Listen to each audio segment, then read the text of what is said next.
Hello guys, welcome back to my channel and enjoy this fanfic part 1. Now let's start the fanfic. A woman walked down the Konoha streets road. She had just come from a small get-together with her best friend Anko Midarashi, the famed snake mistress of Konoha. She had on a hard glare across her face while some of the men around the village glared at her. Her gaze was cold, but how could it not be? She hated perverts and the like. She was in her mid-ends while her red eyes showed the unrelenting coldness. She went by multiple names. People called her the Genjutsu Mistress, the Untouchable Woman, and her personal favorite, the Ice Queen of Konoha. Her name was Kurenai, and she was currently walking back to her apartment. She ignored the glances of the male population while she brushed her hair. Sigh. Why did I stay out so late with Anko? Man, she can drink now. I have a headache, Kurenai said as she rubbed her head.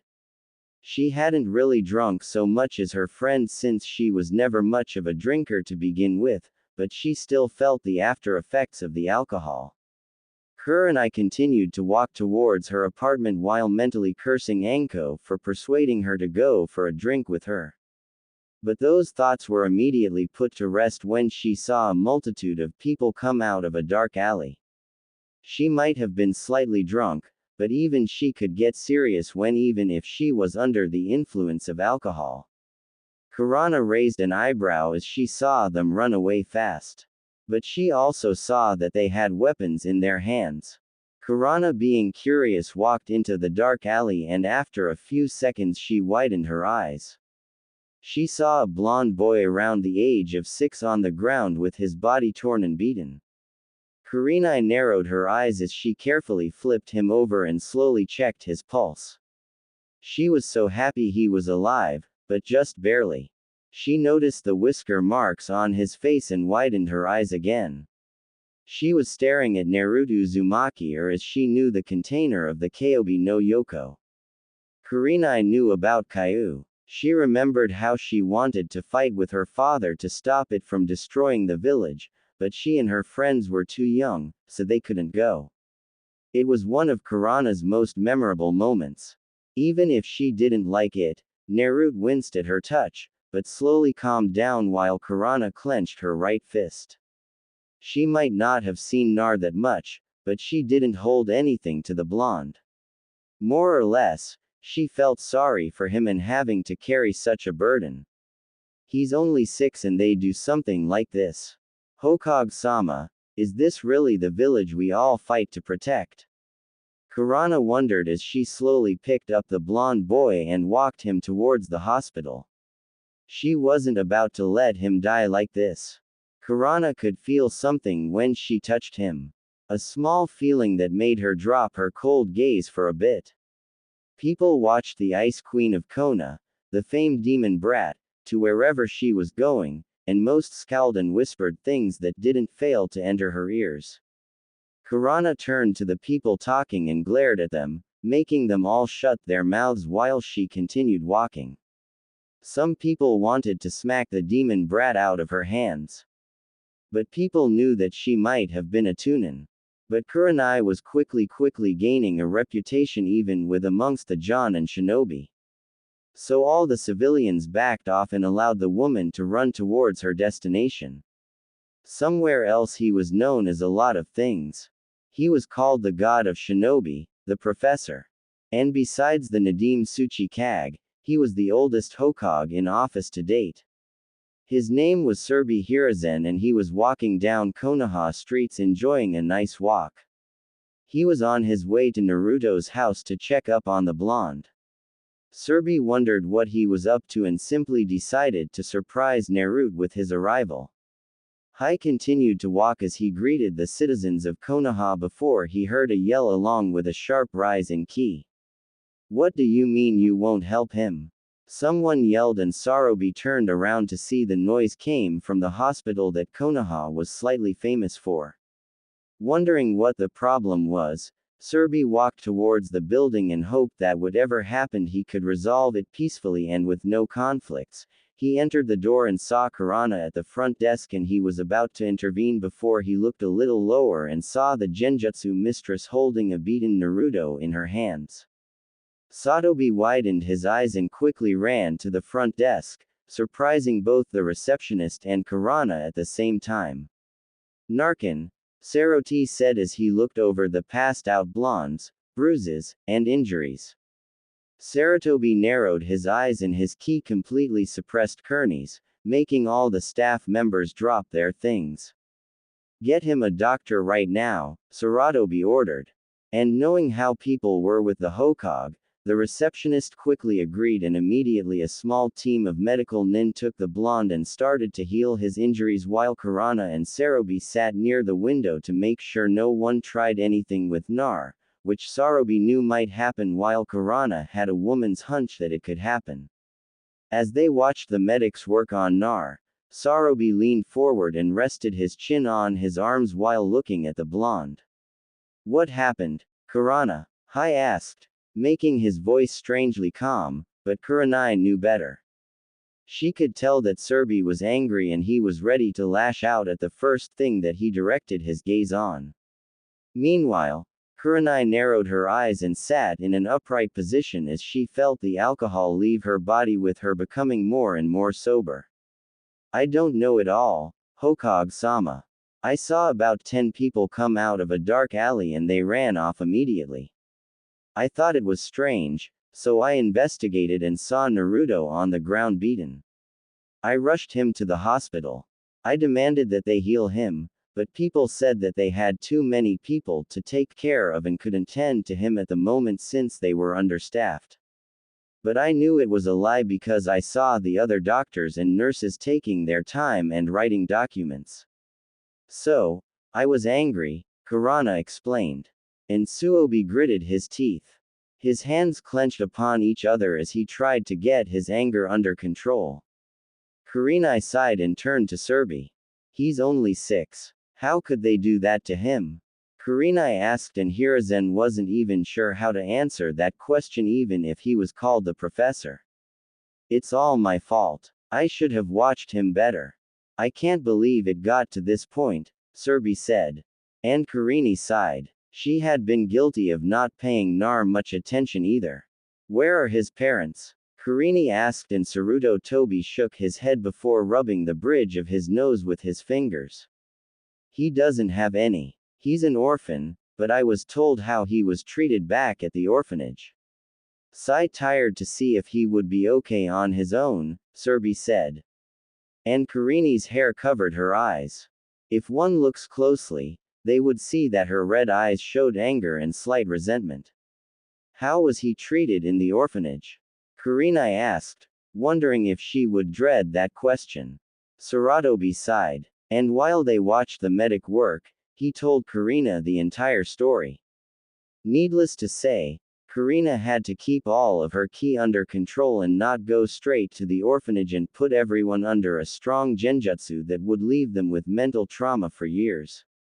He was only a child as they did all that to him. They isolated him from other kids. They ignored his needs. He was given a pathetic excuse for a bed. And he was barely given any food. This was unacceptable. And you thought it was okay for him to live on his own. He's 6, Kurenai yelled out, shocking Sarobi. Hai narrowed his eyes and glared at the Chunin woman. There wasn't much I could do at the time. Serbi yelled back while Kurenai looked at Naruto. Why couldn't he be adopted by anyone? Kurenai asked, and Serbi sighed while looking at Nar also. They saw the blonde's breathing ease. After a while, they calmed down and Kurana sat back down looking at the ground. I'm sorry, Hokage-sama, she said, knowing she showed disrespect to her village's leader and her leader as well. Serbi gave a small smile and shook his head. No, you're right, Kurana.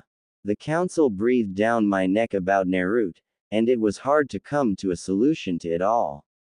I know I probably made the wrong choice, Serbi said, and Kurana mentally nodded in agreement with him, but she could tell he was regretting it. You're the Hokage. If you did something, they couldn't stop you. Don't you know that Hokage-sama? Kurenai asked and Serbi nodded. He did know that, but he knew that people's hatred was a dangerous thing and he didn't know what family would be put in that line of fire just for being Naruto's adoptive parents. It's complicated, Kurenai-san. So, I'd rather not say, Serbi said, and Kurenai was visibly losing her patience as she wanted answers. She wasn't sure why she cared so much about the blonde, but this whole thing left a bad taste in her mouth when she kept hearing about all the things that happened to Nar. He didn't deserve this. None of this was his fault, and she knew it. She was mad. Mad at Konoha for being this was to a 4-year-old boy. Mad at her Hokage for allowing this to happen and mad at herself for being a part of that group that ignored him. She should have realized it. Naruto was the male version of Anko. Her best friend had the same childhood when she was betrayed by Orochimaru. She was given almost the same treatment and still had to deal with most of it. Kurenai felt ashamed of herself for not seeing it all this time and looked at the ground. He's got no one taking care of him, right? Kurenai asked and Serbi nodded. He turned to her and saw Kurana look at Nar with absolute conviction and resolve in her eyes. Then I'll take care of him from now on. Hokage-sama, I would like to adopt Naruto. He needs parents, and I refuse to see him like that again. It will be tough, but I'll do it, Kurenai said. And Serbi widened his eyes at the genjutsu mistress. She wanted to adopt Naruto.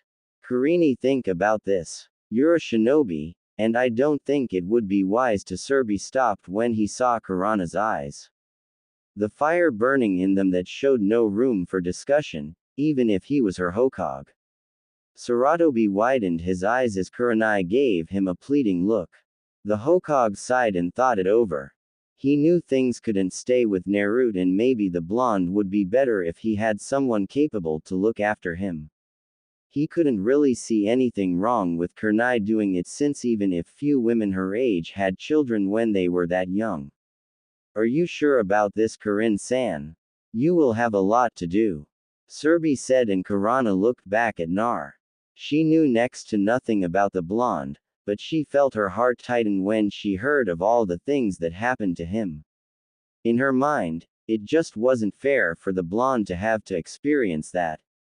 I'm sure Hokage-sama, I'll manage with him. I always wanted company, Kurana said, and Serbi chuckled, drawing the Ice Queen's attention to him. I never thought you would be so open, especially with how most of Konoha talks about you, Serbi said. And Kurana gave a small smile. I suppose so. Don't ask why though, Hokage-sama. Kurenai responded, and the Hokage laughed with a nod. He normally wouldn't cry into anything if it wasn't life-threatening, so he left it alone before sighing. Take care of him, Kurenai-san. He's been through a lot, Serbi said, and Kurenai nodded with a smile. She could honestly say that she was looking forward to having Nar. I know he has Hokage-sama, but I'll raise him, right? Kurenai said and Serbi nodded. He was sure that Kurenai would do a good job for the blonde. A few hours later, Nar groaned as he woke up and looked at the ceiling. He didn't remember much of what happened or maybe he didn't want to remember. The blonde covered his eyes and cried at his misfortune. Why was he hated? What did he do that people hated him for? Nar could only cry his distress away. But soon he felt a small side of his bed support something other than him and the blonde opened his eyes to see Kurana staring at him with a gentle smile on her face. Hello, Naruto-kun, Kurenai said, and the blonde looked at her for a bit. Kurenai could tell he was confused. She could understand that much, and she knew he had every right to be confused. Who are you? Nar asked, and Kurenai continued to smile. I'm Kurenai here. If you want, you can call me Kassen. Kurana said, and Naruto seemed even more confused, but Kurana didn't mind it at all. Naruto-kun, I know what they did to you, and I'm sorry you had to go through that. You didn't deserve any of that. Hokage-sama allowed me to adopt you. It might be confusing now, but you'll understand someday. For now, I want you to know that I'm here for you, Kurana said, and Naruto stared at her. He almost couldn't believe his ears when she said that. He almost hoped it wasn't a dream when she spoke to him like that. Why would you want to help me? The blonde asked, and Kurana was more than happy to respond to his question. Because I care about you. I promise I'm not lying when I say this to you. Trust me, Naruto-kun, Kurana said as she grabbed Nar into a gentle hug. The blonde seemed stunned by her offer and felt overwhelmed, but at the same time very happy. For some reason, he could feel she was telling the truth, and he believed her. It felt good to have someone say that to him after all he had been through. Nar slowly raised his arms and hugged his new adoptive mother and cried like it was a dream. Kurana smiled and let down her cold gaze since she had no need for it with her new son. Is it really all right if I call you Kassen? I mean, our hair color is so different and so are our eyes. Kurana placed a finger over Naruto's mouth and simply continued to smile. Don't worry about those details, Naruto-kun. You're my new son and I'll take care of you. I might not know a lot, but I know I can help you, Kurenai said, and Naruto smiled. The blonde crashed into Kurana again and showed his smile to his mother. Ka-san. Thank you, Naruto said, and Kurana smiled again. It warmed her heart to see Nar so happy for a change. All right, then you get some more sleep. I'll be right in that chair if you need or want me, Kurenai said as she took a chair near the window. Naruto yawned and went back to sleep while Kurana turned out the lights. She slowly drifted off to sleep also as she folded her arms around her body and lopped on leg over the other in her chair. 2 days later, Kurenai shook Nar awake and the blonde groaned as the sun shined on his face while Kurenai took in his appearance. So much happened last night, but she didn't care at all. Wake up, Naruto-kun. It's time to go, Kurenai said, and the blonde slowly opened his eyes. He turned to see his adoptive mother in front of him, and Nar smiled as he yawned. Good morning, Khan, Nar said, and Kurenai nodded. Good morning, Naruto-kun. Are you ready to leave? Kurenai asked, and Naruto nodded. He had spent the last 2 days resting his body, and it amazed Kurana that he was already better, but she knew it was from Kyuubi and its healing abilities. Yaka-san, I'm ready to leave, Dato, Naruto said, and Kurana raised an eyebrow at the last word, but it seemed to be kind of cute, so she didn't mind it at all. All right then, let's get you signed out, Kurenai said as she took her son's hand, and the two left the hospital room. Naruto was more than happy to leave the hospital as he had always hated it there. He felt that they were always out to get him, but he felt much better with Kurana with him.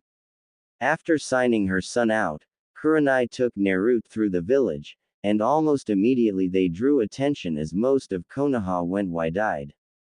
They saw Kurana, the Genjutsu mistress and ice queen of Konoha, holding the demon's hand with a sure smile on her face. People were stunned at the scene. Some women called Kurenai demon lover, but it didn't matter at all to the woman. She was happy with her new son. Naruto felt the stares on them and it unnerved him slightly as he unconsciously moved behind Kurana as if he was trying to hide, making the Genjutsu mistress smile. Naruto-kun, what are you doing? Kurenai asked and the blonde gave an embarrassed smile. Everyone staring at us Kassen, Nar said and Kurenai nodded, but she didn't care. Not in the least of what people thought before she smirked. So you care about what they think instead of being with me? Kurenai asked and Nar panicked. No ka-san it's sort of weird Nar said and Kurana nodded. Well it won't matter soon cuz you'll be with me from now on. Kurana said and Nar couldn't help but agree with her. Soon Kurana's first test came up as Ayane narrowed his eyes at her and stepped forward. Kurenai and Naruto stopped in front of the man as the Ice Queen narrowed her eyes at him while he spoke. What do you think you're doing with that thing? The Jonin asked, and Kurana's gaze got colder while she tightened her grip on Naruto's hand. The blonde looked at his mother while the citizens of Konoha whispered to each other. 1. Don't you dare call my son a thing, and 2. What I do with my son is none of your business, Kurana said, shocking everyone who heard her. The Jonin narrowed his eyes even more while Kurenai pushed Naruto a bit more back behind her. Is that all you wanted to ask? Kurenai asked, making the Jonin mentally curse. She then continued to walk as she passed the Jonin without any more conversation. Nar widened his eyes as Kurenai dragged him away from the scene. Ka-san, you were so cool, Dato, Naruto said, making Kurana smile. That was the only time that someone had complimented her on her intense gaze that she fed people. Thank you, Naruto-kun. Now then, let's head to your new house. Then we will get some scrolls so we can get the things from your old apartment. Kurana told him, and Nar nodded. So, Kurenai quickened the pace. After 15 minutes of walking, Kurana took Naruto to a nice apartment that didn't look rundown at all. It looked brand new, actually. Kurenai and Naruto climbed up the stairs and came up to her door. Welcome home, Naruto-kun, Kurenai said as she opened the door. Nar walked inside and gasped. It was nothing like his old apartment. It was larger, had more than one room, and looked amazing. Nar thought it might have been a dream had he not been experiencing this for himself.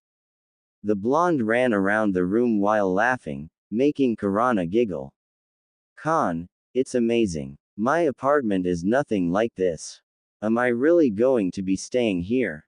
Nar asked, making Kurenai chuckle. Of course, you are silly. Now then, wait here and I'll get some scrolls, then we'll leave, Kurana said, walking away. While Naruto looked around the room, he was surprised that it wasn't as girly or womanly as he thought it might have been, but Nar was sort of relieved.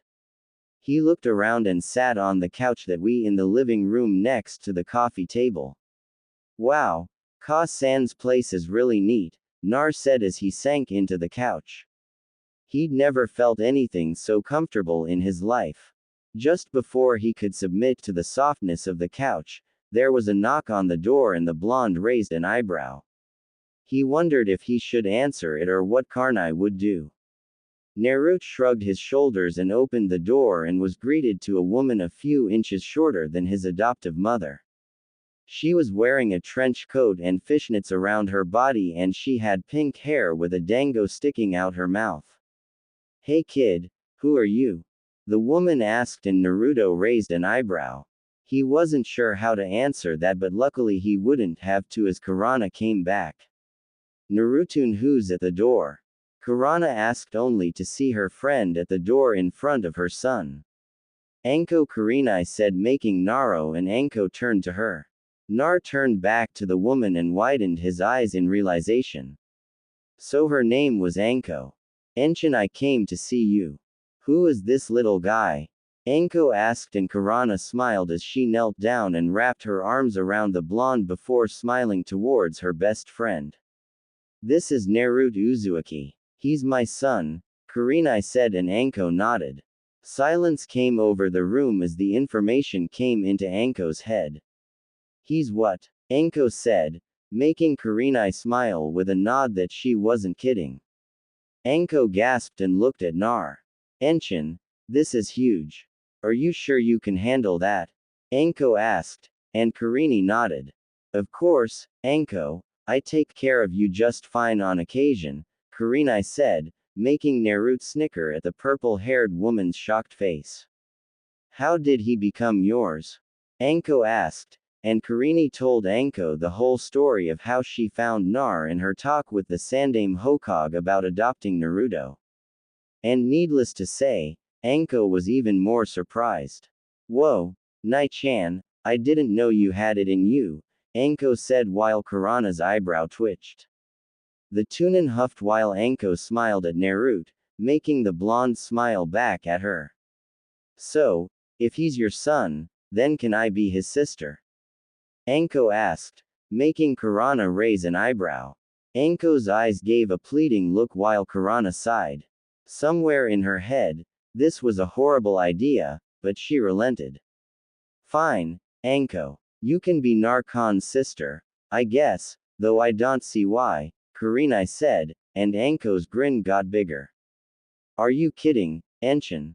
Anko asked as she sped to Nar and gave him a hug, making the blonde blush. I've always wanted a little brother with whisker marks. Anko said in Naruto's face turned blue. Can't breathe, Enshin, Nar said before Anko dropped him with a smile while Kurenai sighed. So, what are you two going to do? Anko asked while Kurenai took out a scroll. She turned to see Nar next to her and smiled. We're going to start packing Naruto's clothes from his old apartment. I have an extra room near mine that I never use, though it was mainly used for you when you passed out drinking, Kurenai said, making Anko give a nervous laugh while she scratched her cheek. Well, I've got nothing to do, so can I come? Anko asked, and Kurana shrugged her shoulders. I suppose. Come on, Narukun, and show us to your apartment, Kurenai said, and Nar nodded. He immediately ran off, and they followed him. It turned out that Naruto's house wasn't so far from theirs, maybe about 10 minutes, and the sight of it made Kurenai and Anko narrow their eyes. It was old and seemed like it could be reconstructed, but it held out just fine. They all walked up the creaking stairboards until they came up to Naruto's door. Anko widened her eyes, and Kurenai's gaze grew cold. Naruto's eyes turned sad as they saw that his door had been broken down. Across the walls were hateful remarks about the demon and how it could die or go to hell. Something like that. Kurenai saw that Naruto's room was mostly clean if not for the random kunai marks and notes which Kurenai and Anko tore down. Kurenai turned to her son and smiled. Don't worry, Narukun. I won't let anyone or anything hurt you. I promise. Kurana said, and Naruto's mood instantly changed. He thanked his adopted mother and the three go to work on sealing the blonde's clothes into the scroll. He didn't have much and most of his clothes were old. So Kurana decided to take him shopping after this while Anko would have some fun with whoever did this to her little brother's room. It took about half an hour, but everything of importance was sealed and the three left the old apartment. All right, I'll take before we head back home. I think we'll take him shopping for some clothes, then we'll get something to eat to end the day. Kurana stated while Anko and Naruto nodded, ignoring the many glares they got from people. Gotcha. En-chan, come on.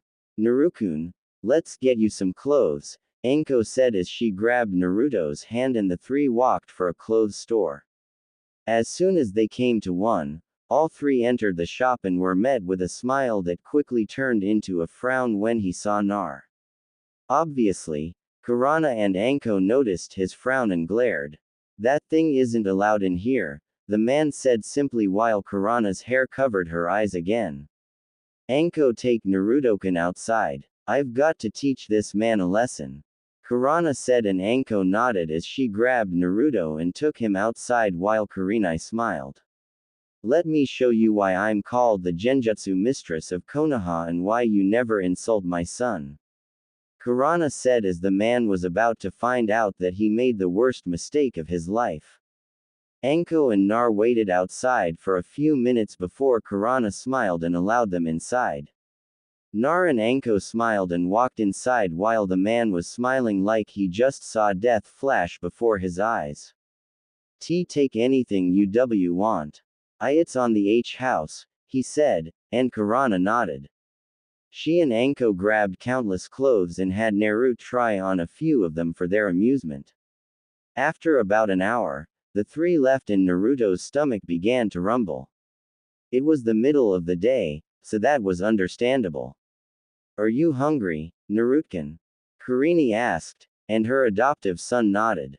Anko's stomach grumbled, too, which made Kurenai sigh. Great. So are you. Well, I don't have my supplies, so I can't really cook. Kurenai said with a sigh while Naruto's eyes gleamed. Ka-san, can we get some ramen? Nar asked, making Kurenai and Anko raise their eyebrows at him. Ramen would be a good change of pace. Nai-chan, let's get some, Anko said, agreed with her new little brother. Kurenai looked from her son to her best friend and sighed. Well, all right, I don't mind. Let's go then, Kurenai said as Naruto pointed his mother and sister towards his favorite with service. The god of shinobi was currently in the council room dealing with the ramblings of his council members, which irritated him to no end. Serbi sighed as he placed his chin on his elbows and his elbows on the table. Now that this matter is over, what should we do about that blonde brat? A civilian said, making the shinobi side narrow their eyes. They were comprised of all the clans of Konoha. There was the Yamanaka, Inuzuka, Hyuga, Uchiha, Nar, Arame, and Akamaiki. Of these clans were Inanoichi, Sum, Hiashi, Makoto, Shikaku, Shibi, and Showa.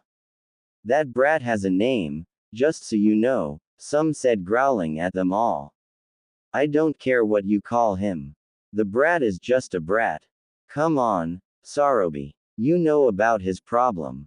We should get rid of him now. A councilwoman said, making Serbi narrow his eyes.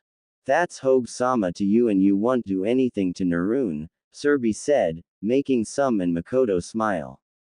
Maybe I could adopt, Sum started, but was stopped by Sarah's old teammate, Kaharu Udatane.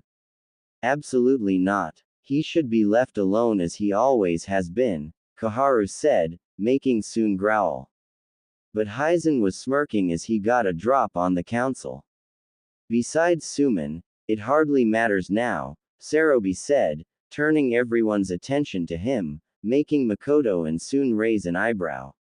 What do you mean, Hokage-sama? Makoto asked, interested in hearing what their Hokage had to say, and so did everyone else. Even Konoha's old war hawk, Danzo Shimura, was interested in this one. Naruto has already been adopted, Saratobi said, making everyone widen their eyes, especially the civilian council members.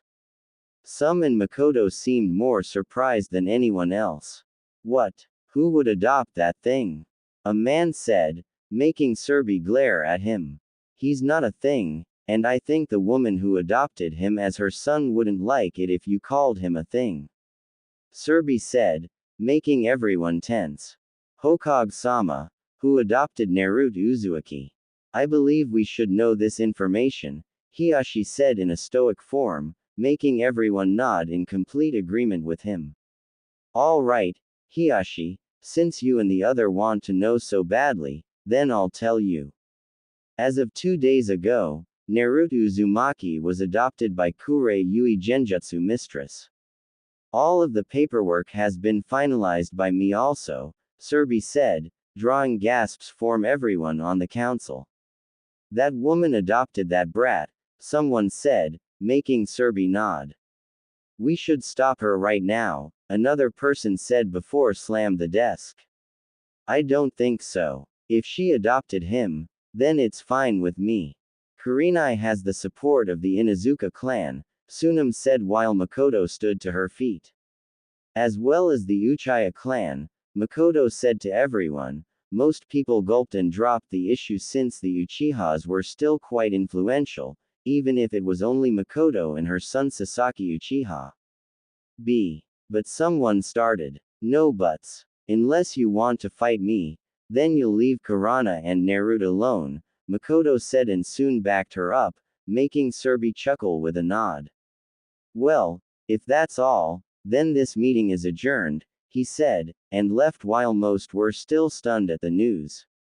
With Kurenai, Nar, and Anko, all three were heading back home while Naruto and Anko rubbed their stomach. Nar wasn't kidding. That Tuki sure can cook some ramen, Anko said, and Nar nodded along with Kurana. It was delicious, wasn't it? Kurenai said, and Naruto tugged his mother's arm.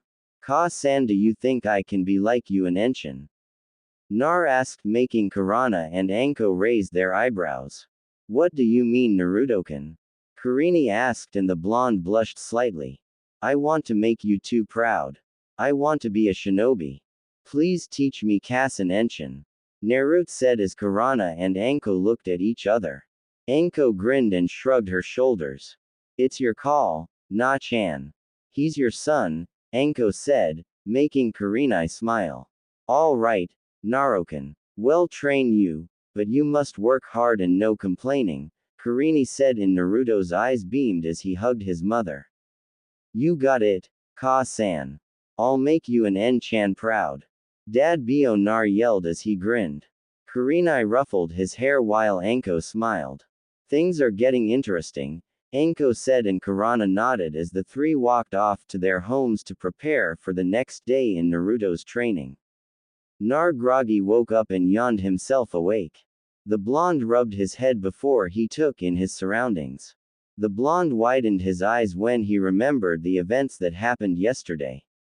He had just gained a mother and he was more than happy about that. He also got an older sister, and while she was kind of weird, Naruto still liked her nonetheless. He also felt well rested in his new bed that Kurana gave him. He hadn't had such a good sleep in such a long time, especially in such a comfortable bed like he had. I wonder if Ka-san's up, Nar said before he smelled something cooking. His stomach grumbled and the blonde gulped as he stood to his feet. He quickly walked to the door and opened it to see Kurana setting plates while humming a soft morning tone. Naruto smiled at his mother singing and walked close, alerting the genjutsu mistress to her adoptive son's presence. I see I didn't need to wake you up, Kurenai said, and Nar sheepishly grinned as he sat at the table. Kurenai followed in suit and placed a glass of fresh milk in front of Nar. The blonde looked at it then back at his mother. I thought you might like some Western food for a change, Kurenai said, placing some toast eggs on the table in front of him. Thank you, Kasen, Naruto said as he took a fork and started to eat the delicious breakfast in front of him. While Kurenai sipped some coffee, she smiled at her son's behavior and wondered how long it had been before he ever had a home-cooked meal. She only had herself and maybe Anko to go by when it came to cooking, but the look of joy on Naruto's face told her that she had done a good job with the breakfast. Naruto looked up from his food to see Kurana smiling at him, and the blonde blushed as he took a bite of his toast. Ka-san, why aren't you eating anything? Nar asked, and Kurenai giggled, which made Nar more confused, but he waited for his mother's reply. I don't eat this early. I just need my cinnamon coffee for right now, Kurana said, and Nar wondered what that could have tasted like, but he forgot it after a while and drank his milk, which ended his breakfast. Kurenai watched as her son picked up his dishes and walked towards the sink and started to clean the dishes, which really surprised the Ice Queen while she drank her coffee. Nukun, I didn't expect you to wash the dishes, Kurenai said, and Naruto allowed a smile to come across his face. He turned to his mother and gave her a thumbs up. I had to wash the little bit of dishes I had back in my old apartment, and I want to do what I can to make you happy, even if it's this, Naruto said, placing one clean dish on the counter, making Kurana smile at her son for not acting like most 6-year-old boys. He knows how to be responsible. Normal boys his age would immediately go outside to play. That's my son, Kurenai thought before getting up and placing her coffee cup in the sink, and Nar turned to that next. It was then that Kurenai grabbed Nar into a small hug, which made the blonde pause from washing the dishes. Naruto_, when you're done, I want you to get dressed in some of your new clothes. We're going to see Hokage-sama today and tell him about your training. Anko will be coming with us also. After we leave the Hokage mansion, we're going to go to the library and start your training with us. All right, Kurenai asked, and Nar nodded, understanding his mother's words. So, on that note, Kurana released her son and went into her room to go get dressed. Nar finished the dishes and went into his room also. Nar rummaged through his closet and looked at all the new clothes he had. He still couldn't believe this. His mother managed to get all this stuff for free yesterday. It really made him wonder what she did, but he didn't care. He was just happy that she cared that much about him to get him these clothes. The blonde put on a black short jeans and a red sleeveless shirt, which really reminded him of his mother's eyes. He also wore the black ambush shoes that his mother got him and checked over his body. He went into the bathroom and brushed his teeth. Nar came out of his room and waited for his mother to arrive as he sat on the couch. He didn't even have to wait long before Sakura and I appear in a red mesh blouse armor, and over that was a white bandaged-looking dress that came down to her thighs. Looking very good, Narukun. Well, are you ready to go? Kurenai asked, and Nar nodded with his mother. She grabbed his hand and walked towards the door, but immediately there was a knock coming which made Kurenai and Nar raise their eyebrows. The Genjutsu mistress opened the door and both smiled when they saw who it was. Looks like I'm right on time, Anko said, making Kurenai and Naruto nod at her. Ka-san and I were about to leave. It's good to see you again, Anko. Enshin, Naruto said, which caused Anko to give him a hug. It's good to see you too, Narukan. So, what are we waiting for? Let's go, Anko said, and Kurenai nodded in agreement with her best friend. All right then, let's hit the streets, Anko said, grinning like mad, making Naruto chuckle and Kurenai sigh. She wondered how she was going to handle Naruto's growth with Anko being an influence like she was. As they walked through the trees, Anko and Kurenai could feel the glares more than usual, but they still didn't mind. Kurenai ignored them as usual since she was sort of used to being glared at, but for a different reason, while Anko glared right back at people as she twirled a kunai in her hands. Nar shrunk under the stairs, making his mother and older sister worry about him and see that Anko grinned.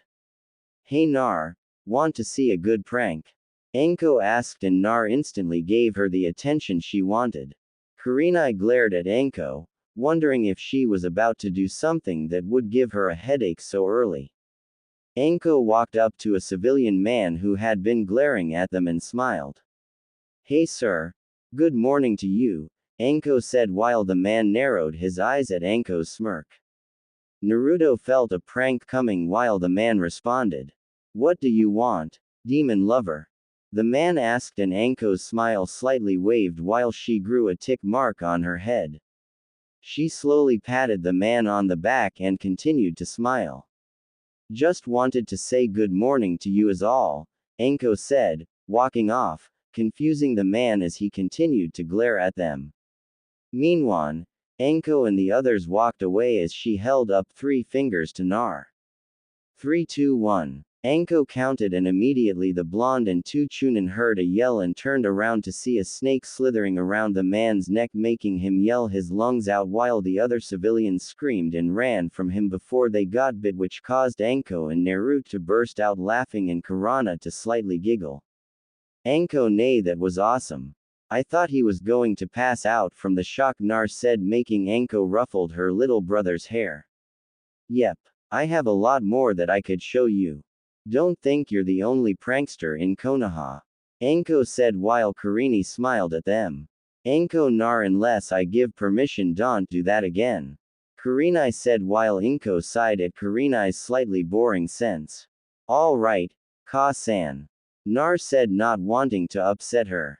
Anko nodded also, and Kurenai gave a true smile as they walked towards the Hokage mansion, leaving the screaming masses behind. Hokage mansion. Saratobi sighed as he went through some of the paperwork that he was doing. It was a gruesome thing that every Kage had to endure, but he still hated it, and to think he could be reading his favorite Ika Ika book.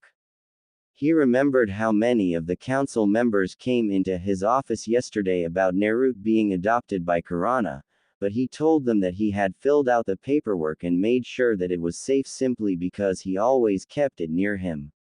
He knew that the group of people who actually liked Naruto was really small and he had no idea who would tamper with the documents. So he always kept them with him though where no one knew. It was then that he heard a knock at the door and stopped signing documents. "Come in," he said, and was slightly relieved to have a break. The old Hokage was then surprised to see Anko, Kurenai, and Naruto come through the door. His heart lightened when he saw Naruto smiling at Kurenai before everyone turned to him. "Hey Gigi, how have you been?" Nar asked, making Kurana raise an eyebrow and Anko to snicker at her little brother. "Narukun, be respectful to Hokage-sama," Kurenai said, and Naruto apologized, but Serbi stopped. "Kurana, no Kurana-san, it's all right. He's always called me that and I hear enough Hokage-sama every day, so it's good to not hear it once in a while," Serbi said, and Kurenai nodded while Anko smiled. "How about Serbi-sama?" Anko asked, making a suggestion while Kurenai widened her eyes at how easy they were all talking with the Hokage. "I don't see a problem with that. Now then, what can I help you three with?"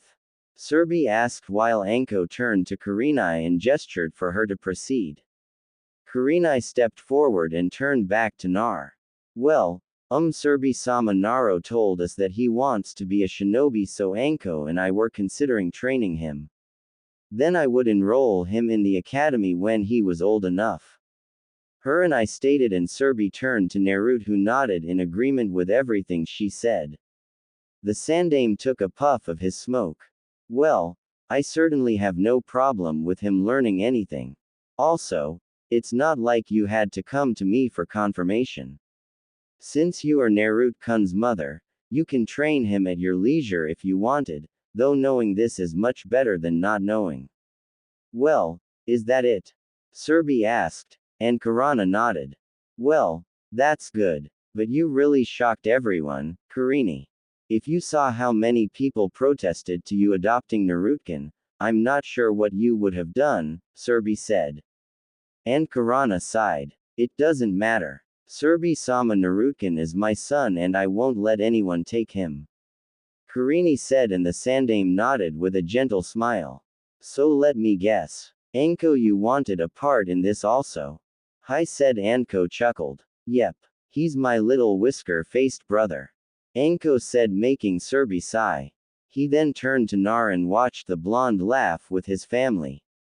"At least he's happy," Serbi thought before he heard another knock on the door. The Hokage sighed while Kurenai, Anko and Naruto turned their attention to the door. "Come in," Sarobi said, and the door opened, to which Naruto saw a man in his mid-20s just like Kurana, his grayish hair and his Konoha headband covering one of his eyes. "Hokage-sama, you wanted to see me?" the man asked with a lazy expression. Kurenai and Anko rolled their eyes at his lazy attitude while Nar tugged Kurana's arm. "Khan, who's that?" Naruto asked, pointing to the man, and Kurenai narrowed her eyes as the man looked at her son. "That man is the biggest pervert, Naruto-kun. He is Kakashi Hatake and he reads weird books. It's best if you avoid him," Kurana said, making Naruto glare at the man. Kakashi sighed as he rubbed the back of his head with an eye smile. "Come on, Kurana, don't say that. You'd enjoy it too if you read it," Kakashi said, to which Kurana glared at him coldly, making the jaw and sweat drop. "Okay. I guess not," he said while Kurenai glared at Kakashi.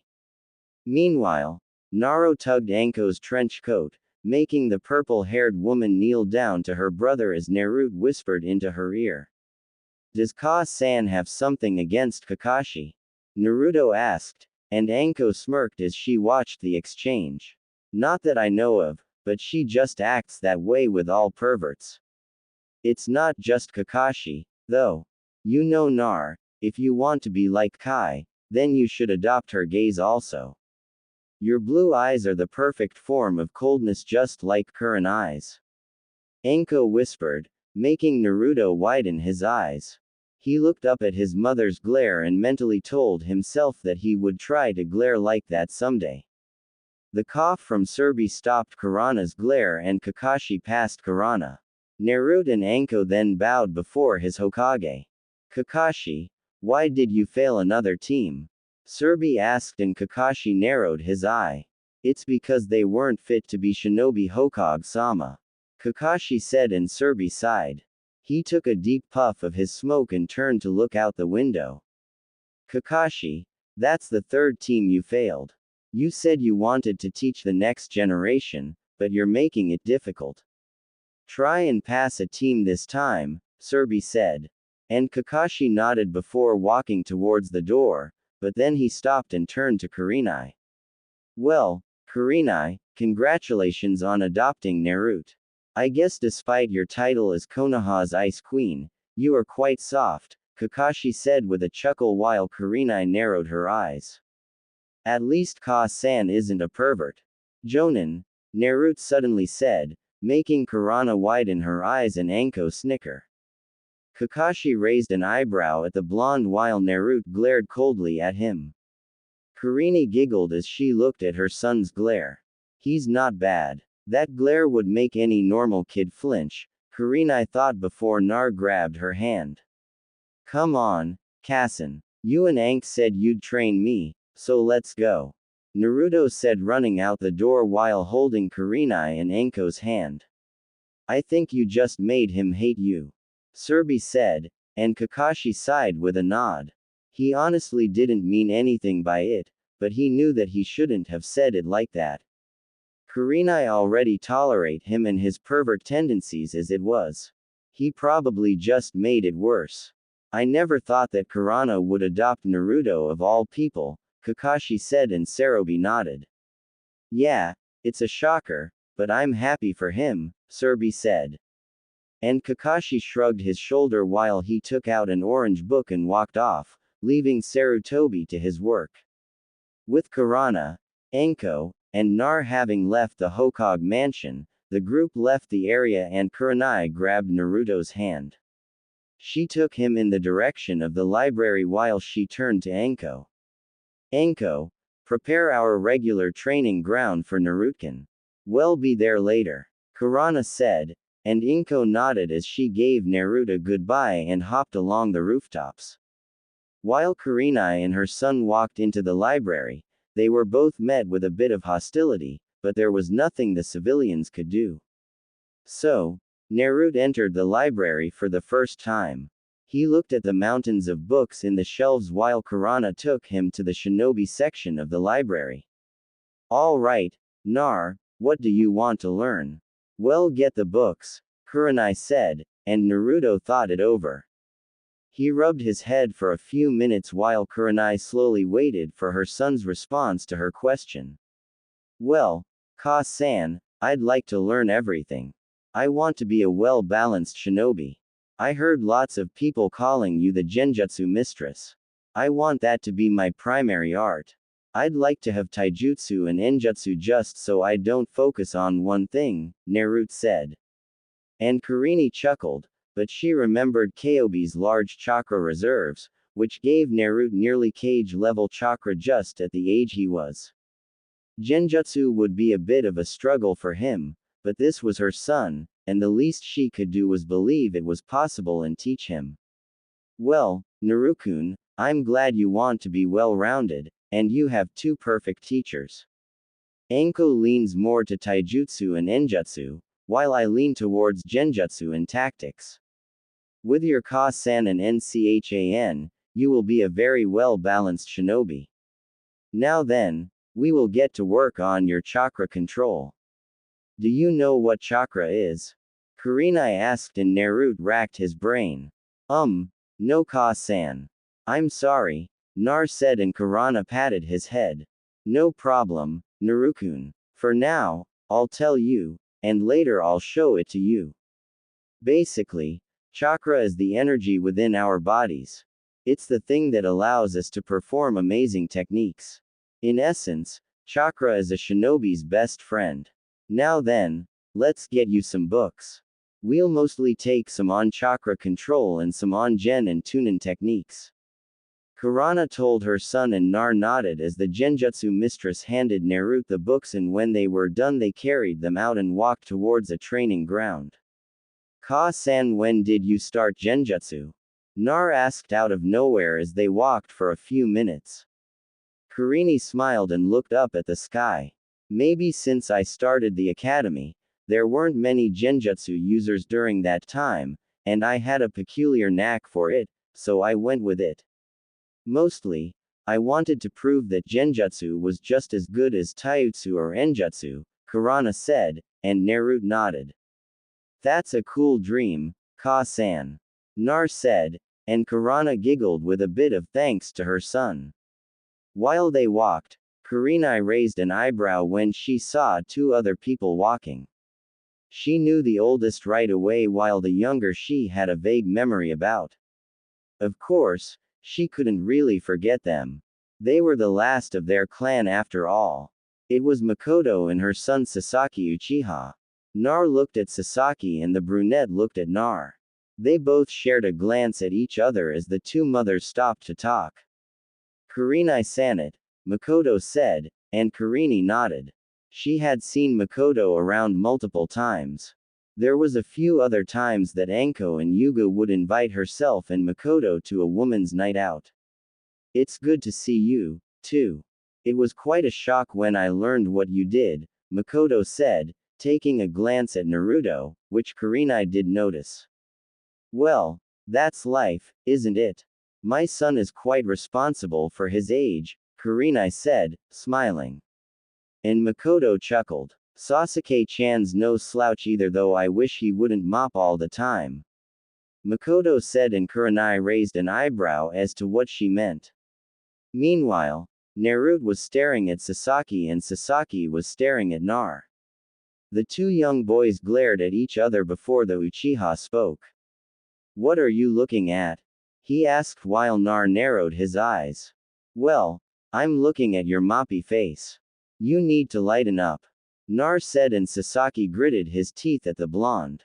HMPH, maybe you should mind your business, Sasaki returned, and Naruto's eyebrow twitched. This guy was seriously pissing the blonde off. Whatever, Broody, Naruto said, and Sasuke gritted his teeth. He noticed the books in Naruto's hands and chuckled. So, you want to be a shinobi? Please, I already know a jutsu. Maybe you just suck, Sasuke said, and Naruto grabbed his collar. He scowled at the Uchiha while the brunette was sort of surprised by the action a little. Want to say that to my face? Emo? Naruto asked, and Sasaki grabbed Naruto's collar in return. Makoto and Kurenai watched the exchange and sighed. Boys would always be boys. Who you calling an emo loser? Sasaki retorted, and both gritted their teeth at each other. I bet I could be a better ninja than you any day, Naruto said. And Sasuke scoffed. I'd like to see you try. When I become the best, I'll kick. You're so far around this village that you'll never get up again, Sasuke said. And Nar was about to say something, but both boys got grabbed and pulled away from each other. Come, Sasaki, be nice, Makoto said with a smile while Kurenai smiled at Nar. Nar, you two, don't fight yet, Kurenai said, and Nar nodded with a quick apology as the two ladies dragged their sons away from each other. Hey loser, I intend to win that bet. You better be up to it, Sasaki yelled across the streets, and Naruto gave a hidden grin. Just be prepared to lose when I beat you to a pulp dabo. Naruto yelled, and he could have sworn that he saw Sasaki smirk. Meanwhile, Sasaki grabbed his mother's arm and quickly shot off for the Uchiha compound. Makoto was surprised at her son's strength in his grip as he pulled her along. Sass, what's gotten into you? Makoto asked, and Sasaki turned to her. Come on, Kon. We're training. I'm not letting that loser pass me. Sasuke said as he continued to drag his mother back to the compound, and Makoto saw a smile across his face. I'll have to thank Naruto for that someday. Makoto said in thought as she ran with Sasaki to give him the training he wanted from her. While that was going on, Kurenai and Naruto entered the required training ground as they walked through the trees. Ka-san, train me harder. I'll never beat that temp. Nar said, and Kurenai giggled with a simple nod. That's fine and all, Naruto, but don't forget that you must also train for yourself. To improve and exceed your limits as a shinobi, Kurenai told him, and Naruto nodded.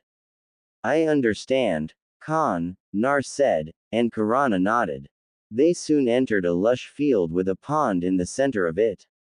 They saw Anko sitting on a tree branch waiting for them. As they came into the field, Anko-ne were here, Nar yelled, and the snake mistress smiled with a somersault to the ground. All right, I was almost tired of waiting. Now then, Enshin, what shall we do to help him with first? Anko asked, and Kurana put the library books on the ground. Before we start anything, I think we should start Naruto-kun on some chakra control exercises. Maybe 2 hours of that. Then we'll go into the basics for taijutsu, which should be for an hour, then another hour for enjutsu, and we'll end the day with him reading about genjutsu. Hirondai told her friend, and Anko nodded. She turned to see Naruto staring at them and nodded. All right then, Enshin. If I remember, you have a mission with some other chunin in an hour or so, right? Why don't you go and I'll take care of Nukun? Anko said, and Kurenai sighed. She knew Anko was right. It wasn't a mission that was long. It was just babysitting a prince for about half the day for some country. All right, I guess I'll go. It shouldn't be long. Naruto _ listen to your sister and you'll learn a lot. For now, I have to go do a mission. All right, Kurenai asked, and Naruto nodded. All right, Ka-san. Be safe, Nar said. And Kurenai responded with a light kiss on his forehead before she jumped to the trees and left the two alone. Well, I'm in your care, Ankun, Naruto said, making the snake mistress smile. All right, Narukun. Kurana wanted to start on chakra control. We will begin with a simple exercise. Simply balance this leaf on your forehead with nothing but chakra. It will take a while, but I know you'll get it. Just like this, Anko said, placing the leaf to her head as she sat in front of Nar. The blonde watched the leaf stick and it stayed on her forehead for about 3 minutes before it dropped. Ajon can keep this up for about 3 hours flawlessly, while Chun can do it for an hour. Now then, you try, Anko said, and Naruto nodded. He took a leaf and closed his eyes. During his walk with his mother, Naruto was taught how to direct chakra to the points in his body where he needed them. He had gotten lost on a few things, but he could tell what his mother was talking about. So, the blonde wasn't entirely confused on the matter. Nar sighed and slowly tried to channel chakra to his forehead as he stuck the leaf on it. The blonde slowly removed his hand as Anko watched him. She was amazed that it didn't fall immediately, but after a minute or so, it did while Nar pouted. Man, I had it, Dad. Bio, Naruto said, and Anko patted his shoulder. A small step back, Narukun. I honestly expected it to fall immediately, but you have some degree of control. I wonder why, Anko said, and Nar scratched his head. Well, there were those times when I was being chased by a mob, and when they would nearly catch me, I would almost immediately run so far ahead of them. Does that mean anything? Nar asked, and Anko narrowed her eyes. You must have unconsciously applied chakra to your feet to give you that extra speed. Civilians don't really know how to use chakra, so you could outrun them easily. I'm both amazed and angry at that, but not at you, so don't read too much into it. Anyway, that was a good try. Now, Na-chan said to try for 2 hours, so I'll watch you and correct you on anything I see that needs to be changed, Anko said. And Naruto nodded as he closed his eyes and tried the leaf exercise again. With Kurenai, the Chunin woman just got back to her house and opened the door. She quickly got all of her stuff together and got ready to leave.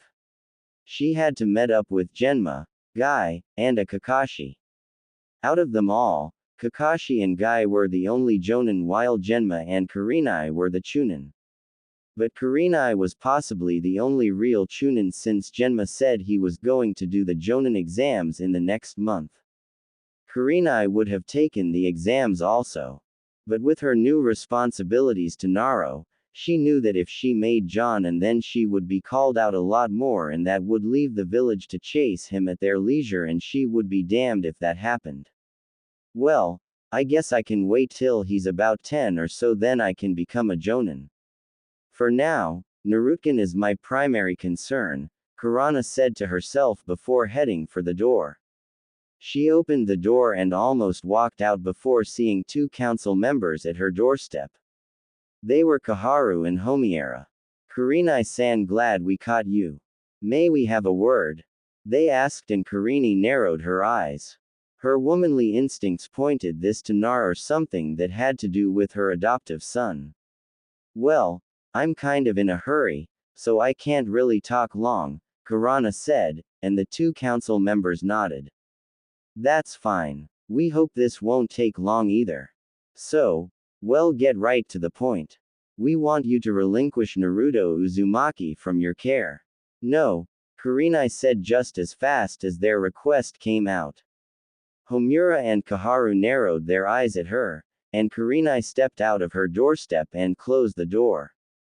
Kurenai-san, you're a smart woman, so you should know that you can't raise him. He's not normal, Homura said. And Kurenai turned to them. I also don't think it's normal for people to maim a 6-year-old boy just because of hatred. Now then, if you're done, Kurenai said as she walked down the stairs and was about to leave. While Kaharu sighed, that thing must be controlled. Kurana-san, if we aren't careful, hell destroy us all. You have to think about the safety of the village, Kaharu said. And Kurana sighed. This was exactly why she wanted to wait for Naruto to grow a little then, for her to become a Jonin. It was all for the purpose of her to stay close to her son. Kurana stopped walking and glared coldly at the two council members, making them both shiver. Never call my son a thing. He's Naruto Uzumaki, and I'm not abandoning him for anything. I'd rather die, Kurini said as she sunshined away from view. Kaharu and Homura narrowed their eyes and sighed. What do we do, Kaharu? Homiera asked and Kaharu sighed. I don't know. With two clans backing her up, Kurana and Naruto are virtually untouchable, Kaharu said, and the two council members quickly walked off. Back with Nar, the blonde sighed and panted while he laid on his back while Anko laughed at him. Nar had done the leaf exercise down to 3 minutes, which was the optimum requirement for most academy students. So, Anko took him to tree climbing, and the blonde's clothes were in tears. Wow, Naruto-kun, you must have it rough. Anko said while the blonde glared at her. It's not funny, Anko. Nay, man, that hurt, Naruto said, rubbing his head. And Anko nodded while getting control of herself for a bit. Yeah, maybe it's beyond you at the moment. Let's get you started with my taijutsu. It's still a new form, but it's an effective one, said, and Naruto nodded. He got to his feet while Inko slipped into her taijutsu form. This is all about movement and dancing around the opponent almost to taunt them. It also relies on being flexible, so let's go at it, Anko said, and Naruto nodded. He ran at Anko, and the Tunin chuckled as she trained her little brother. Anko was brutal. She really didn't hold back for Nar, and the blonde was cursing her mentally at the moment. He had been kicked, punched, slapped, back slapped, and KNE in a certain place. He didn't know his sister could be so damn cold. Anko nay, you're evil, Naruto said, panting. And Anko chuckled. Exploit all weaknesses, little brother. Now then, let's forget about Enjutsu tonight and simply taijutsu the day away. Anko said and Naruto gulped. He hoped he would be alive enough to see his mother again or this wasn't his day at all. Just like Anko said, they spared the day away and not once did Naruto hit Anko. She was so damn slippery just like a damn snake. His sister called her taijutsu form the hubby style and Naruto could now see why she moved like a snake. She based her entire persona off of it. Anko taught Nar the beginning catus to her form and at the end of the day when the sun was going down, they stopped with a little jutsu lesson. Needless to say, Naruto's clothes could almost be considered rags and he was completely beat down. But the blonde smiled and hugged Anko. Thanks for the ouch training Anko nay. It really ouch feels good. Naruto said as it completely hurt to move his body. He had learned a lot from Anko but at the end of the day his body was aching like hell. You're welcome little brother. Now then come on and get on my back. Anko said and Naruto raised an eyebrow to which Anko smirked. I know you can't move so I'll piggyback to Enchan's house. Anko said and Naruto slowly got on his surrogate older sister's back. Anko grinned as she trudged back to Kurenai's apartment. Ankin, Naruto said, and the snake mistress turned to him. What's up, Narukun? Anko asked as Nar leaned on her back. He sighed and yawned. Sorry if it's personal, but where did you get this mark? Nar asked, making Anko flinch as she felt Naruto touch her neck. She slowly calmed down and stopped walking. It's a story I'll tell you one day, but for now, let's just say it's a scar, Anko said. And Naruto nodded, not wanting to interfere in his surrogate sister's privacy any more than he already did. All right, Anko. Nay, just curious, Naruto said as he went to sleep on Anko's back, making the woman chuckle at how cute he could be. With Kurana, the Tunin sidate as she came through the door of her apartment. Turns out that guard took longer than expected since the nation's Damu was right that his son would get attacked. They were mostly bandits scattered from the neighboring countries, but there was quite a bit and it took all of them to hold the bandits back. They were only adequate fighters, so it didn't take that long to take them out. Kurenai had received her mission's payment and just wanted to relax on her couch, but she knew she couldn't just yet since Naruto wasn't back.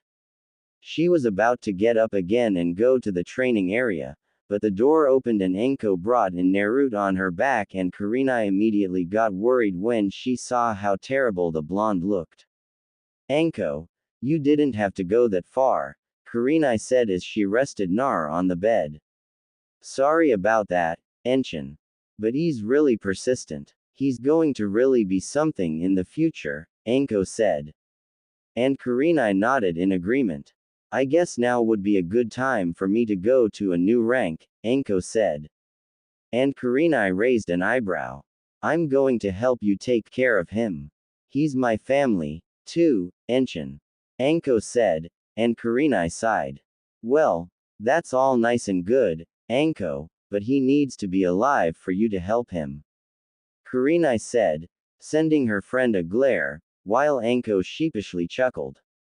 Kurenai shook Nar awake, and the blonde yawned. Ka-san back, Nar said, and Kurenai nodded. The mission wasn't as long as I thought. Well, go to bed, Naruto-kun. You look exhausted. Well, do your genjutsu training tomorrow. Kurana told him and the blonde nodded. He quickly got up and walked to his room. The blonde took off his clothes and took a quick shower, then went to bed just as easy while Kurana and Anko sat at the table in the kitchen. Enchan, I think I should give him the contract, Anko said and Kurenai narrowed her eyes. Anko, I don't think he's ready for that. Maybe after a few years of training, but not right now, Kurenai said as she sipped some water. Anko sighed and tapped the table with her finger. I'm not saying it has to be now. I'm just saying that I would want to, Anko returned. And Kurenai sighed while holding her glass. I suppose that's a good idea, Kurenai said. And Anko nodded with a grin. I never would have thought that you would become a mother, even an adopted one, the snake mistress said, and Kurenai snorted. I know that's right, but it's fulfilling, Kurenai stated. And Anko nodded while laying her head on the table before looking at Naruto's door. She walked over to the door and slowly opened it to see Naruto sleeping soundly and close the door. Well, our lives just got that much more exciting. So, when are we going to tell you about this? Shells have a fit, Anko said. And Kurana knew that. Despite being the most composed one of the group, Yuga did tend to overreact to sums, but that's what made her fun. I don't know, but that's a situation for another time, Kurenai said, and Anko nodded in agreement with her. She could wait for now. Well, I guess I can go home now, Anko said. And Kurenai waved goodbye. Anko, thanks for being Naruto's sister, Kurenai said, making the snake mistress chuckle as she opened the door. As I told Yunnai-chan, I've always wanted a brother with whisker marks. Anko said as she left while Kurana sighed. She began to wonder if this was something to worry about, but decided to let it go.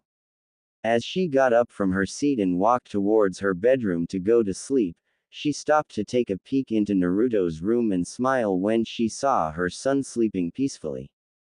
Narui Maki. I think that has a nice ring to it, Kurenai said with a nod as she closed the door and went to sleep. She couldn't wait to get Naruto's training done so she could be certain that he could protect himself. 1 year later, Naruto Yui Uswaki, it's time to get up and go to the academy. Kurana yelled and heard a crash from her son's room. She sighed as Naruto came out of the room and chuckled. Sorry about that, Ka-san. I'm still a heavy sleeper, Nar said. And Kurenai rolled her eyes. What am I going to do with you? Kurenai asked, and Naruto shrugged his shoulders. He quickly ate his breakfast and put on his clothes. Nar had gotten taller over the year. His blonde hair was more wild-el looking and his body just a bit more developed thanks to Kurenai and Anko's training. He had also learned a lot much more than the average genin did. Thanks to his sister, Naruto developed completely in the hub-style taijutsu. His moves were more fluid and he could spar with Anko a lot longer than he could a year ago. The blonde also gained a few jutsu underneath his belt. And while they weren't his nature, he still learned them for the sake of being well balanced. Much to Kurana's happiness and relief, Naruto with time and chakra control was able to use genjutsu. She could only be happy that the whole year wouldn't have to be repeated anymore.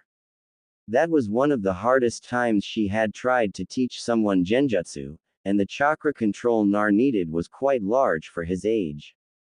But as expected of her son, he did it all without fail. Kurenai also instilled in Naruto her dislike for perverts, and the blonde had the same cold gaze that his mother had.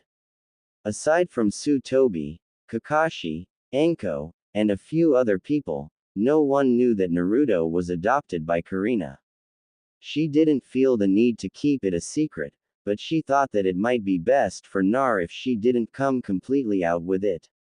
Not that Narman did at all.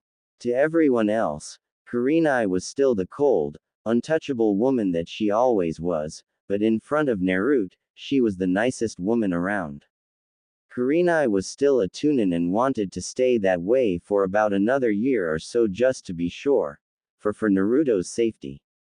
Anko had been promoted to Tokubetsu-jan and started to work in the interrogation department with Ibiki, or who Naruto called Uncle Ibiki.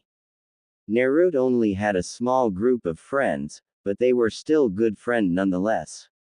Sasaki was more of a rival than a friend, but he appreciated having the Uchiha around. He also made friends with the Nar, Shikamaru Nara, the Inuzuka heir, Ka Inuzuka. He was sort of acquaintances with the Ibarame heir, Shino, and the Akamaiki heir, Choji. He tried to be friends with the Hyuga heir, but she always ended up fainting, so Naruto sort of stopped going at her. Alright, Ka-san, I'm leaving, Nar said, and Kurenai nodded. She gave him his lunch and the blonde left. Have a good day, Naruto-kun, Kurana said as she looked out the window and saw Naru running for the school. I guess I can take the Jonin exam soon. I heard Makoto would be a Jonin sensei. I wonder if I should be one also. Kurini thought as she sipped her coffee. Soon there was a knock on her door and the Genjutsu mistress opened it. Hey Enshin, Anko said coming in and Kurana waved. Is Narukun gone? Anko asked and Kurana sighed with a nod. Well, he'll be fine though. Enshin watched the academy. Who knows what they'll try with Nukun? Anko warned. And Kurana took that warning to notice. I know. That's why I told one of the Chunin who knows Nar. He's Iruka Yumino. Hell watch Naruto_ for me and report to me if anything happens that looks weird. Kurana said and Anko nodded. Then send them to me and I'll make them straighten up. Anko said while Kurenai chuckled.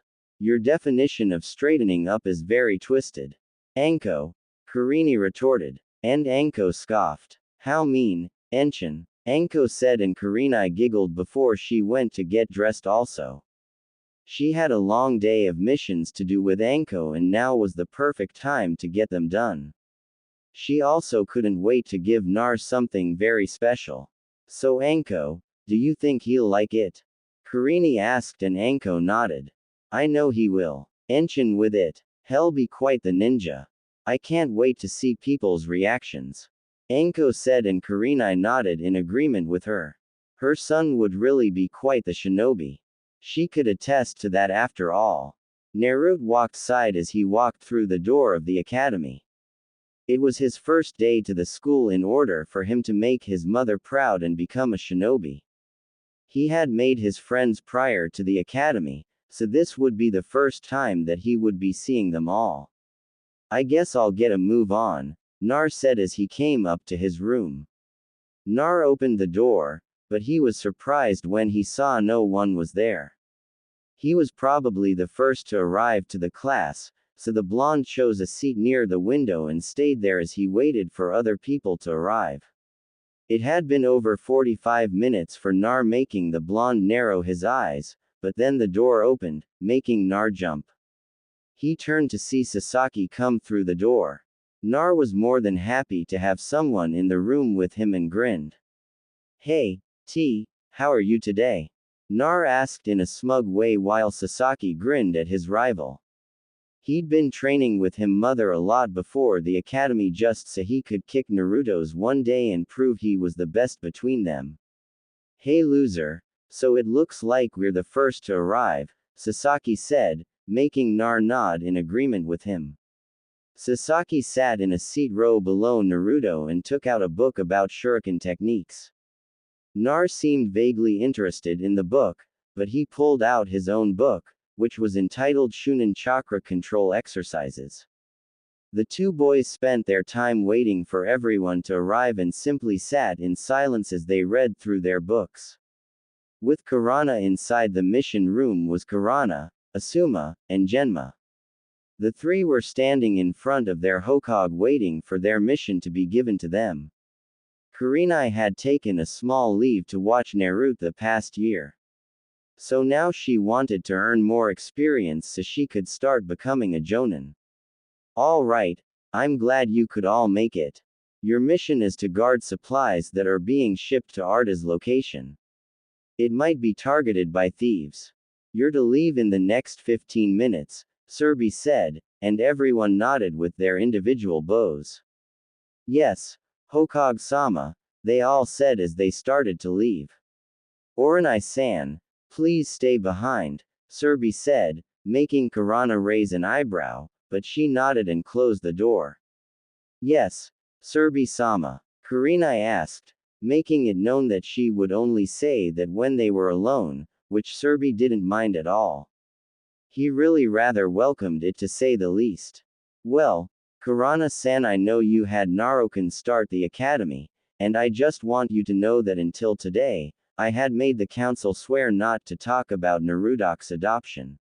I figured your life and his life would be made easier like that, but now it will be public knowledge. I just want to know if you're prepared for that, Surbi said, and Kurana smiled. It's all right, Saruto-sama. I have Anko watching the place when she's not busy, and we haven't been idle with Naruto-kun either. Granted, he's only about genin level at the moment. He can still be quite the shinobi when he wants to. I know he can. He's my son after all, Kurana said as she knew that Surbi had stopped the spread of rumors about her and Nar. And while she was grateful for it, she didn't really think it was necessary. She knew it would be public knowledge about this time and most people would be surprised.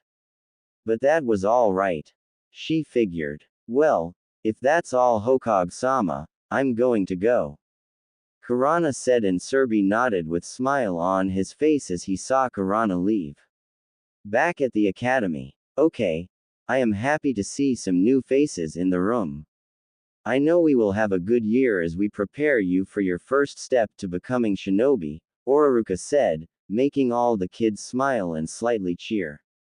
It had been a while, but Nar and Sasaki had seen everyone else come in and calmly waited for the teachers. Seeing most of his friends, Nar gestured for them over to his seat, which came to be Shikamaru, sitting next to Nar, while Ka was next to Shikamaru. Above Nar was Shino, Choji, and Hinata. Right below the blonde was Sasaki and a new face that the blonde had never seen before, which was Ino Yamanaka. Right next to her was a pink-haired girl who was seethed at the Yamanaka air for some odd reason to which made Sasaki sigh. Hey Sasaki, what's up with those two? Nar asked and Sasaki rolled his eyes while glaring at the two girls in question. Who knows? I'm trying to ignore them at the moment, the Uchiha said and Nar chuckled at him for sounding like that. He wondered if those girls had a small infatuation with Sasuke, but then he turned back to the front to listen to Ruka speak. Now then, before we begin the lesson, let's tell everyone our names, Ruka said, making everyone nod as the first person stood to their feet and announced their name. I'm Kao Yukio, the small girl said, making Ruka nod. This happened to everyone as it slowly came down through the list of academy students. It slowly got through to the group in the corner while Ruka told everyone to begin. I am Hinata Hyuga. Nice to meet everyone, she said with a bow and sat down.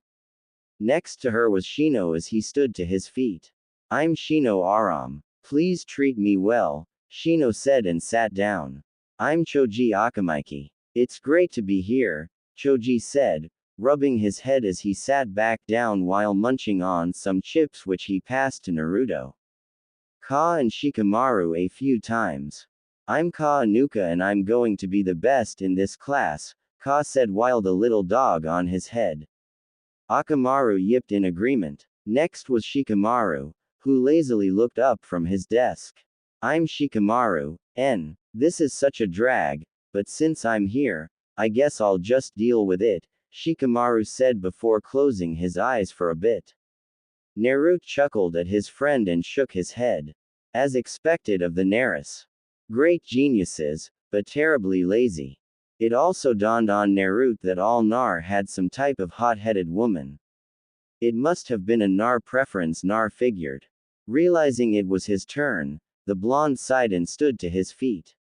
He saw most of the kids glaring at him. But Naruto knew why. He knew that parents told their children to stay away from him since he was a bad influence, but it was amazing that all the clan heirs found no problem with, and neither did their parents. He wondered why that was, but he could think it over later. I'm Narui Uzumaki. I hope to learn a lot from all of you. Dabo, Naruto said, making most of the children widen their eyes. Yuhi, by any chance are you related to the famous genjutsu mistress, Kurenai Yui-sama? A girl said, and Naruto nodded his head. Yeah, I'm her son, Naruto said, making the entire class except for those who knew Nar gasp out loud. Wait a minute. You're blonde and she isn't. You have blue eyes and hers are red, plus the last part of your name. She's not an Uzumaki. Why don't you stop lying? One of the boys said while the other children nodded. Nar rolled his eyes while the others came to his aid. It's true. We've heard Kurana call him her son and he called her Kassen. You guys should get your facts straight before you accuse someone, Shikamaru said while Naruto shrugged his shoulders. I said what I wanted to. That's all. Nar said sitting down while Iruka rubbed his temples and told for the next person to announce their name. I'm Sakura Haruno. Nice to meet everyone, she said smiling. And next to her was Ino. I'm Ino Yamanaka. Hello, she said with her quick introduction and sat back down. Next was the person who made most of the girls giggle and smile. I'm Sasaki Chia, the brunette said simply and sat down. He just wanted to get things over with. So he didn't both with the pleasant greeting. Iruka nodded with the last person announcing his name and smiled. All right, now that we have all announced ourselves, we will start learning about the history of the village. Iruka said effectively making all the students groan while Iruka chuckled before he started writing on the board. It was a long time, but the bell rang and Iruka stopped talking. All right, everyone. We will now have lunch and after that I will be teaching you what a kunai and shuriken is. Then we will try a little target practice, Iruka said, and everyone nodded while getting up from their seats. Naruto had left the room and out into the yard. He sat on a simple bench and leaned back. He had never been so bored in his life with that little lecture. Sure, history was important, but damn, it could be boring. The blonde sighed one more time and pulled out his lunch, which consisted of some rice balls, chicken, and some cooked rice. Thank you for the food, Kassen. Naruto said and started eating his mother's cooking, which was always good to him. Hey, Nar, so this is where you ran off to, Ka said, interrupting the blonde as he swallowed his food. Nar also saw Shino, Shikamaru, and Choji coming along with him. Hey guys, just wanted some quiet, I guess, Nar said as he placed some chicken in his mouth. Where are Hinata, Sakura, and Ino? The blonde asked and Shino slightly adjusted his glasses. They went to have lunch together. We offered for them to join us, but Ino said that girls should spend time together. So, they took off. Shino said while Nar wondered what that was all about, but he didn't care. By then, he noticed Ka looking around. Where's Sasaki? Ka asked, and Nar pointed up making the 4C Sasaki eating his lunch while he leaned on a tree. He's been there for about 5 minutes, I guess, Naruto said as he continued eating. Ka and Shikamaru's sweat dropped, but they all stopped talking and continued on with their lunch break, which was relatively quiet. Behind the academy, it had been 5 minutes since everyone had finished their lunch break, and they were all in the back with a new face alongside Iruka. All right, everyone. This is my partner, Mizuki. Now, then, we'll begin the lesson. Can any of you tell me what a kana is? Iruka asked and someone raised their hand. A tiny knife that shinobi used to pull off awesome attacks. Someone asked, making Iruka and Mizuki chuckle. That's the generally idea. A kunai is a shinobi's main weapon of choice. There are many things you can learn to do with kana. You can throw them, use them for traps, and fight with them. The possibilities for kana are endless. Now then, we will practice throwing them. Who would like to go first? Iruka asked. No one seemed that eager since they never held a kunai before in their life. But someone had to go, so Iruka sighed. All right then, I'll pick Nar. Why don't you give it a try? Iruka asked and the blonde stood to his feet. Sasaki paid special attention to this one as a small grin appeared on his face. Iruka gave Nar the kunai and pointed towards a target. Nar nodded, but also didn't miss the small glare he was getting from Mizuki. It made Nar sigh that even the teachers hated him. Hit the target as best you can, Naruto. Oruka told him. Nar nodded and mentally thanked Anko for teaching him about kana and what you could do with them. Of course, she taught him to be creative with them also, which earned her a small smack on the head from Kurana at the time. Naruto threw the kunai at the dummy target, and it amazed Iruka and even Mizuki that the blonde had such a good execution. The kunai embedded itself in the exact center of the target while Naruto smiled. How is that, Iruka-sensei? Nar asked and Iruka nodded. Everyone widened their eyes at Naruto's accomplishment as the blonde sat back down. Ka leaned next to him and whispered. Where do you learn to do that? Ka asked and Nar grinned. I learned how to throw them a year ago. Nar said and Ka pouted, which followed a small mutter of show-off making Naruto smirk. Sasaki then rose his hand that he would like to try and Iruka allowed it. You can do it, Sasuke _ Sakura yelled before Iruka shushed her so that Sasaki could concentrate. The Uchiha thanked his sensei before looking back at the target. He had been training with his mother and he knew he had improved. He wouldn't fall behind Naruto at all. Sasaki threw the kunai at the target and it came to the center also. Most of the girls cheered for the Uchiha as he sat down. The entire period went on like this as Sasaki and Naruto tried to 1-up each in just about everything. They were rather amusing to watch for everyone else. Before anyone knew it, the day at the academy was over for everyone, with Mizuki asking one last question. So, does everyone know what today is? Mizuki asked, and all the students raised their eyebrows before someone stood to their feet. It's the festival day, right? When the Yandami took down the Kyobi and saved the village, one of the kids said, making Naruto narrow his eyes. He had known about Kyobi as when he asked Kurana and Anko had told him the entire thing. Naruto had been quite depressed that last year, but Kurana kept telling him that he was nothing like Kyobi and that he would always be her son. So, Naruto eventually got out of it. Today was his birthday, and while no one really appreciated it, there was something good about it. That's right. So enjoy the festival for all it's worth, Mizuki said as he left laughing. But Iruka could hear the disdain in that talk. He sighed and rubbed his head. He'd have to have a talk with Mizuki when he had the chance. Well, on that note, class is over, everyone. Enjoy the festival and someone's birthday, Iruka said, making all the kids nod as they ran out the door as they couldn't wait to wear their kimonos and go to the festival. Meanwhile, Naruto got up to his feet and turned to Ka. Hey guys, want to get something to eat? Naruto asked, but Ka shook his head. Sorry Naruto, I've got practice today, Ka said as he walked out. Everyone followed him, leaving Naruto in the room. The blonde sighed and rubbed the back of his head. Yeah, I was going home anyway, Naruto said to himself as he walked out the room. As he exited the door, Nar saw Iruka behind the doorway smiling at him. Hey Nar, are you going home? Iruka asked and Naruto nodded. He gave a small sigh, but Iruka continued to smile. Hey, why don't I treat you to some ramen?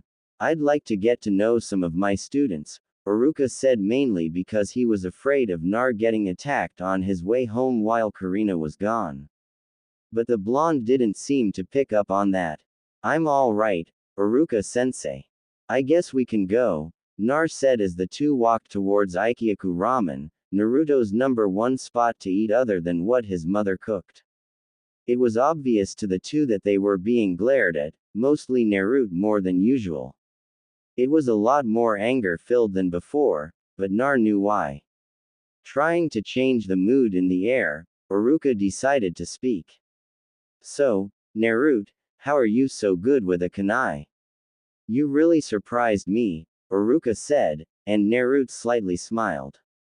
Ka-san taught me. She and Ankun have been training me for a year now, so I know a bit, Naruto said. And Iruka widened his eyes. He didn't know that Naruto was being trained by Anko or Kurana. He did know that Kurana adopted Naruto, but didn't think she would train him. No wonder he hit the target with that kana so easily.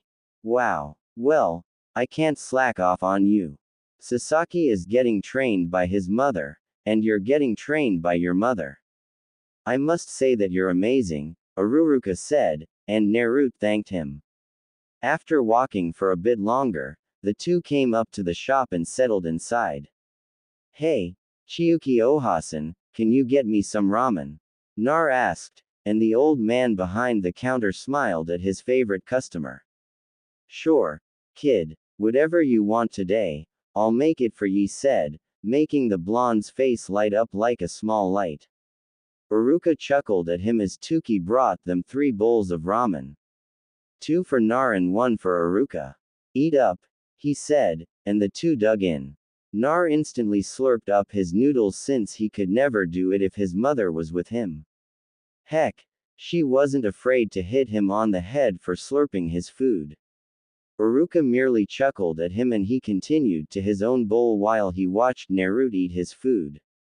The two ate in relative silence and simply enjoyed their food. They didn't talk about much except for being glad to know that the other would be teaching. When all was said and done, Iruka left Nar alone, and the blonde walked off. He had nothing to do since his mother was gone, so he decided to head home and get some rest before Anko came home. The walk was sort of short for Naruto walked up the stairs and came up to his mother's apartment. He had been given a key and the blonde was about to open the door, but then he felt a hand wrap over his shoulder. Hey, Oto, how are you doing? Anko asked, surprising him. Hey Anko, nay, I was just finished with my first day at the academy, so I thought I'd get some rest before practicing. Naruto said and Inko grinned like she always did. Well, sorry, but you're practicing now with En-chan. You can rest all day, but training is forever, Anko said as she dragged Naruto away. The blonde sighed as he couldn't go home, but he knew Anko was right. What he didn't know was that he saw Anko wipe her brow as she took him to the training field. Training field. Anko plopped Naruto on the ground and grinned while the blonde rubbed his head. Anko nay, don't you have anything to do with Ibikyoji? Nar asked and Anko's smirk only widened. He's not in today, so I'm got the day off.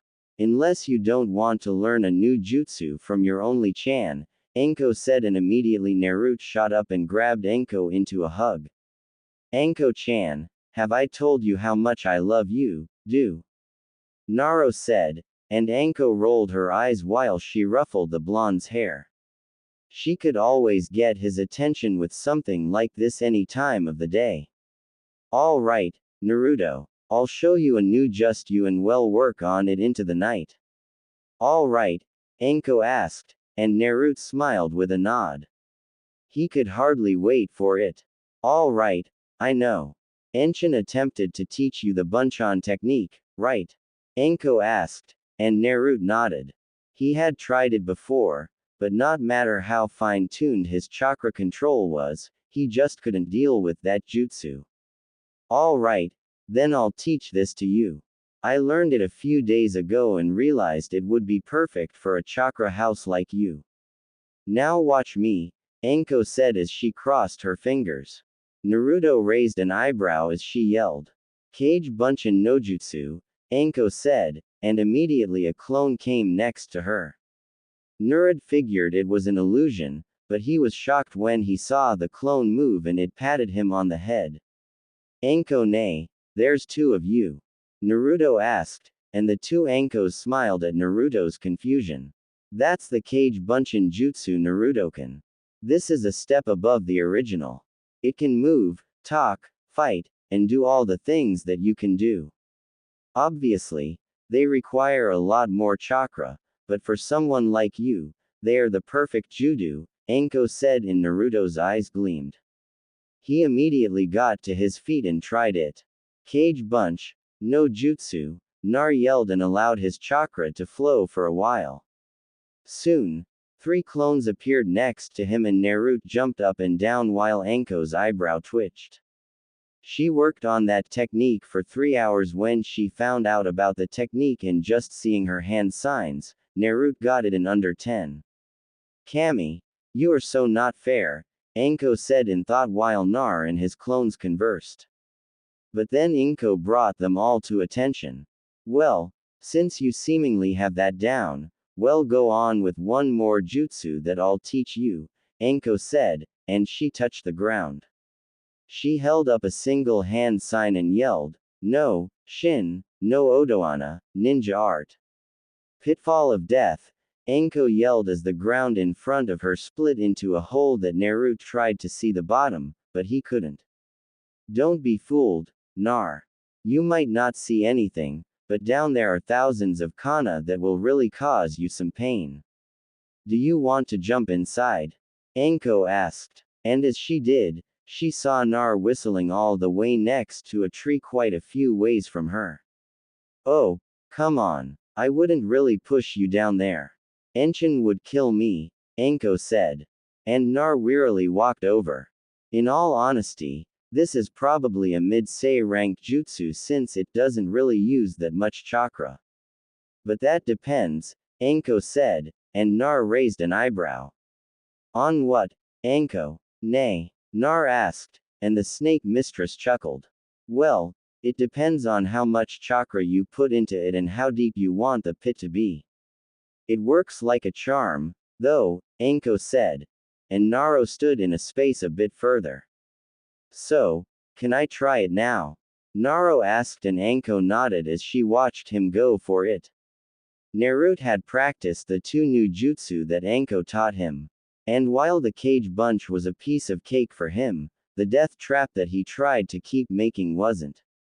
It was either too short or rough.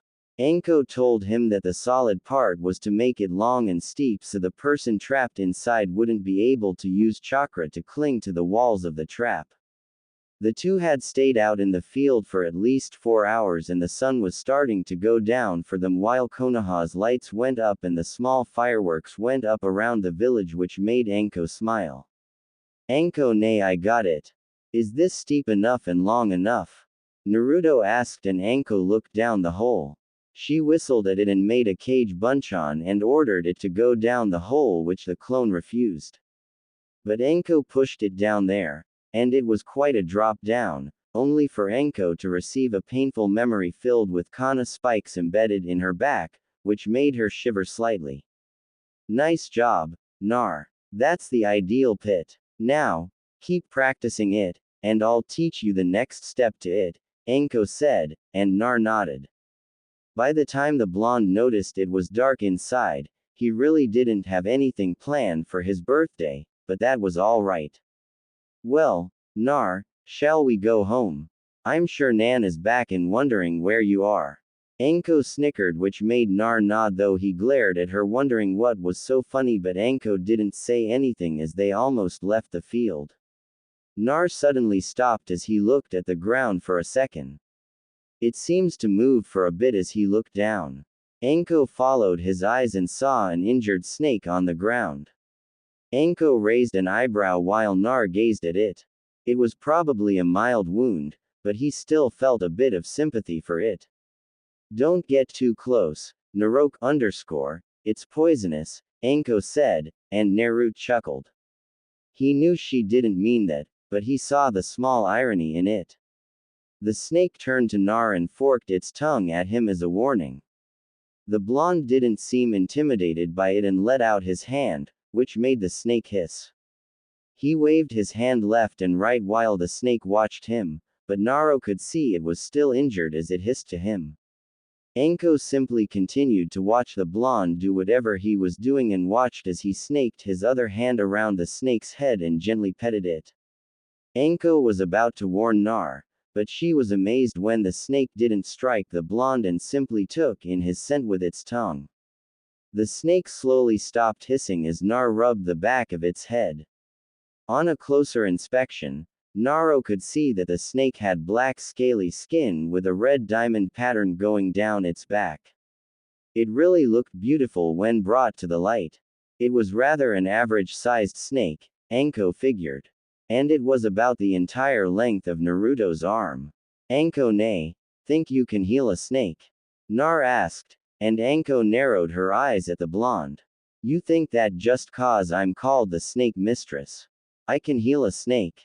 Anko asked, and Nar gulped. She smiled as she looked through her trench coat for a bandage and some disinfectant. The snake watched Anko cautiously as she sprayed the disinfectant over the snake's wound. The snake hissed a bit and forked its tongue at her. Anko stuck her tongue back at it and placed a bandage over the snake's wound. There. He should be fine. Snakes can regenerate fast when they want to, said, and Nar nodded. It was then that the snake slid up Naruto's arm, surprising the blonde and Anko as it snaked around his neck. It didn't try to strangle him, but just kept firm on it. It seems he likes you, Anko said, and Naruto turned to the snake. The snake forked its tongue at him as it started to slither around his arm for a bit. I think so, too. What should call him? Naru asked, and Anko chuckled, but remembered to take Naruto home. As they walked home, both Naruto and Anko tried to come up with a name for the snake that had taken a small liking to Naruto as they appeared in front of Kurana's apartment. I think Kurenai is a good name, Naruto said as he opened the door with his key. Anko was grinning like mad when he opened the door. It was completely dark as Nar walked inside. As Anko closed the door, surprise and happy birthday Nar. People yelled, shocking Naruto, who really jumped out of his skin. Ka, Shino, Shikamaru, Choji, Sasaki, and Hinata in the room along with Kurana, Surbi, Tuki, Ayame, Ibiki, and Makoto. Happy birthday, Naruto, Kurenai said, giving Naruto a hug. She had noticed the snake around his arm and admitted she was sort of worried, but the snake didn't do anything as it flicked its tongue at her. She had been around Anko all the time, so being around a snake was almost no surprise to her. Where do you get the snake?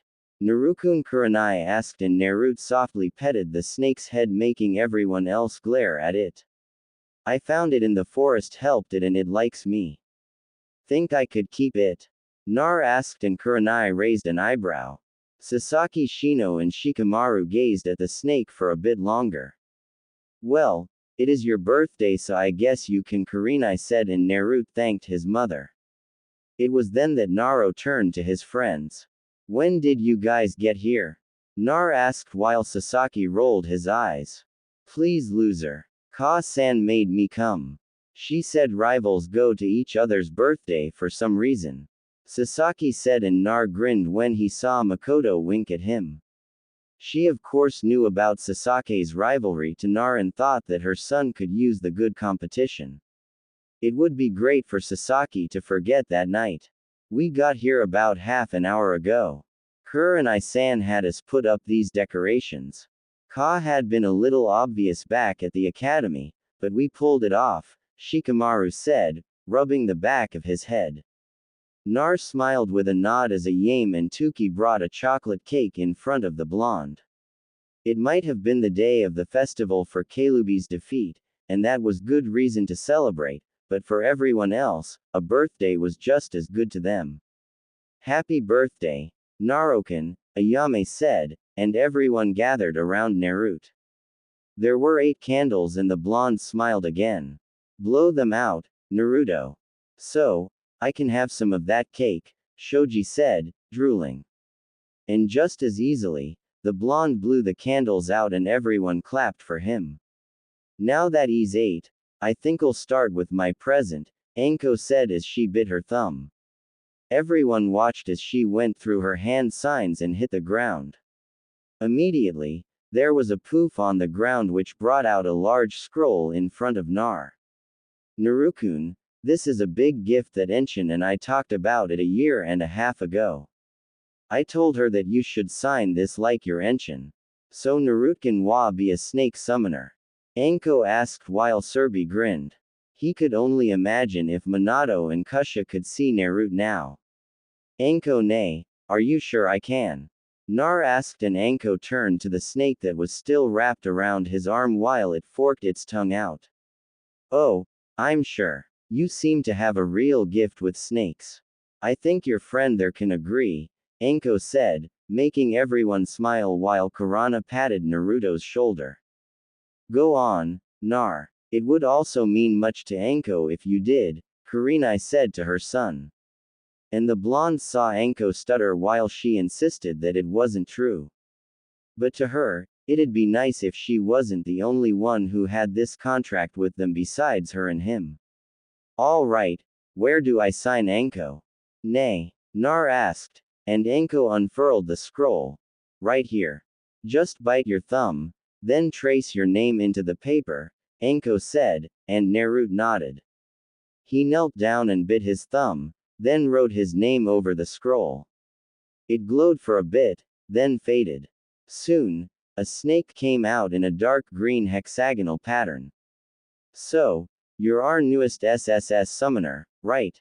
How nice, the female-sounding snake said, and Naruto blinked.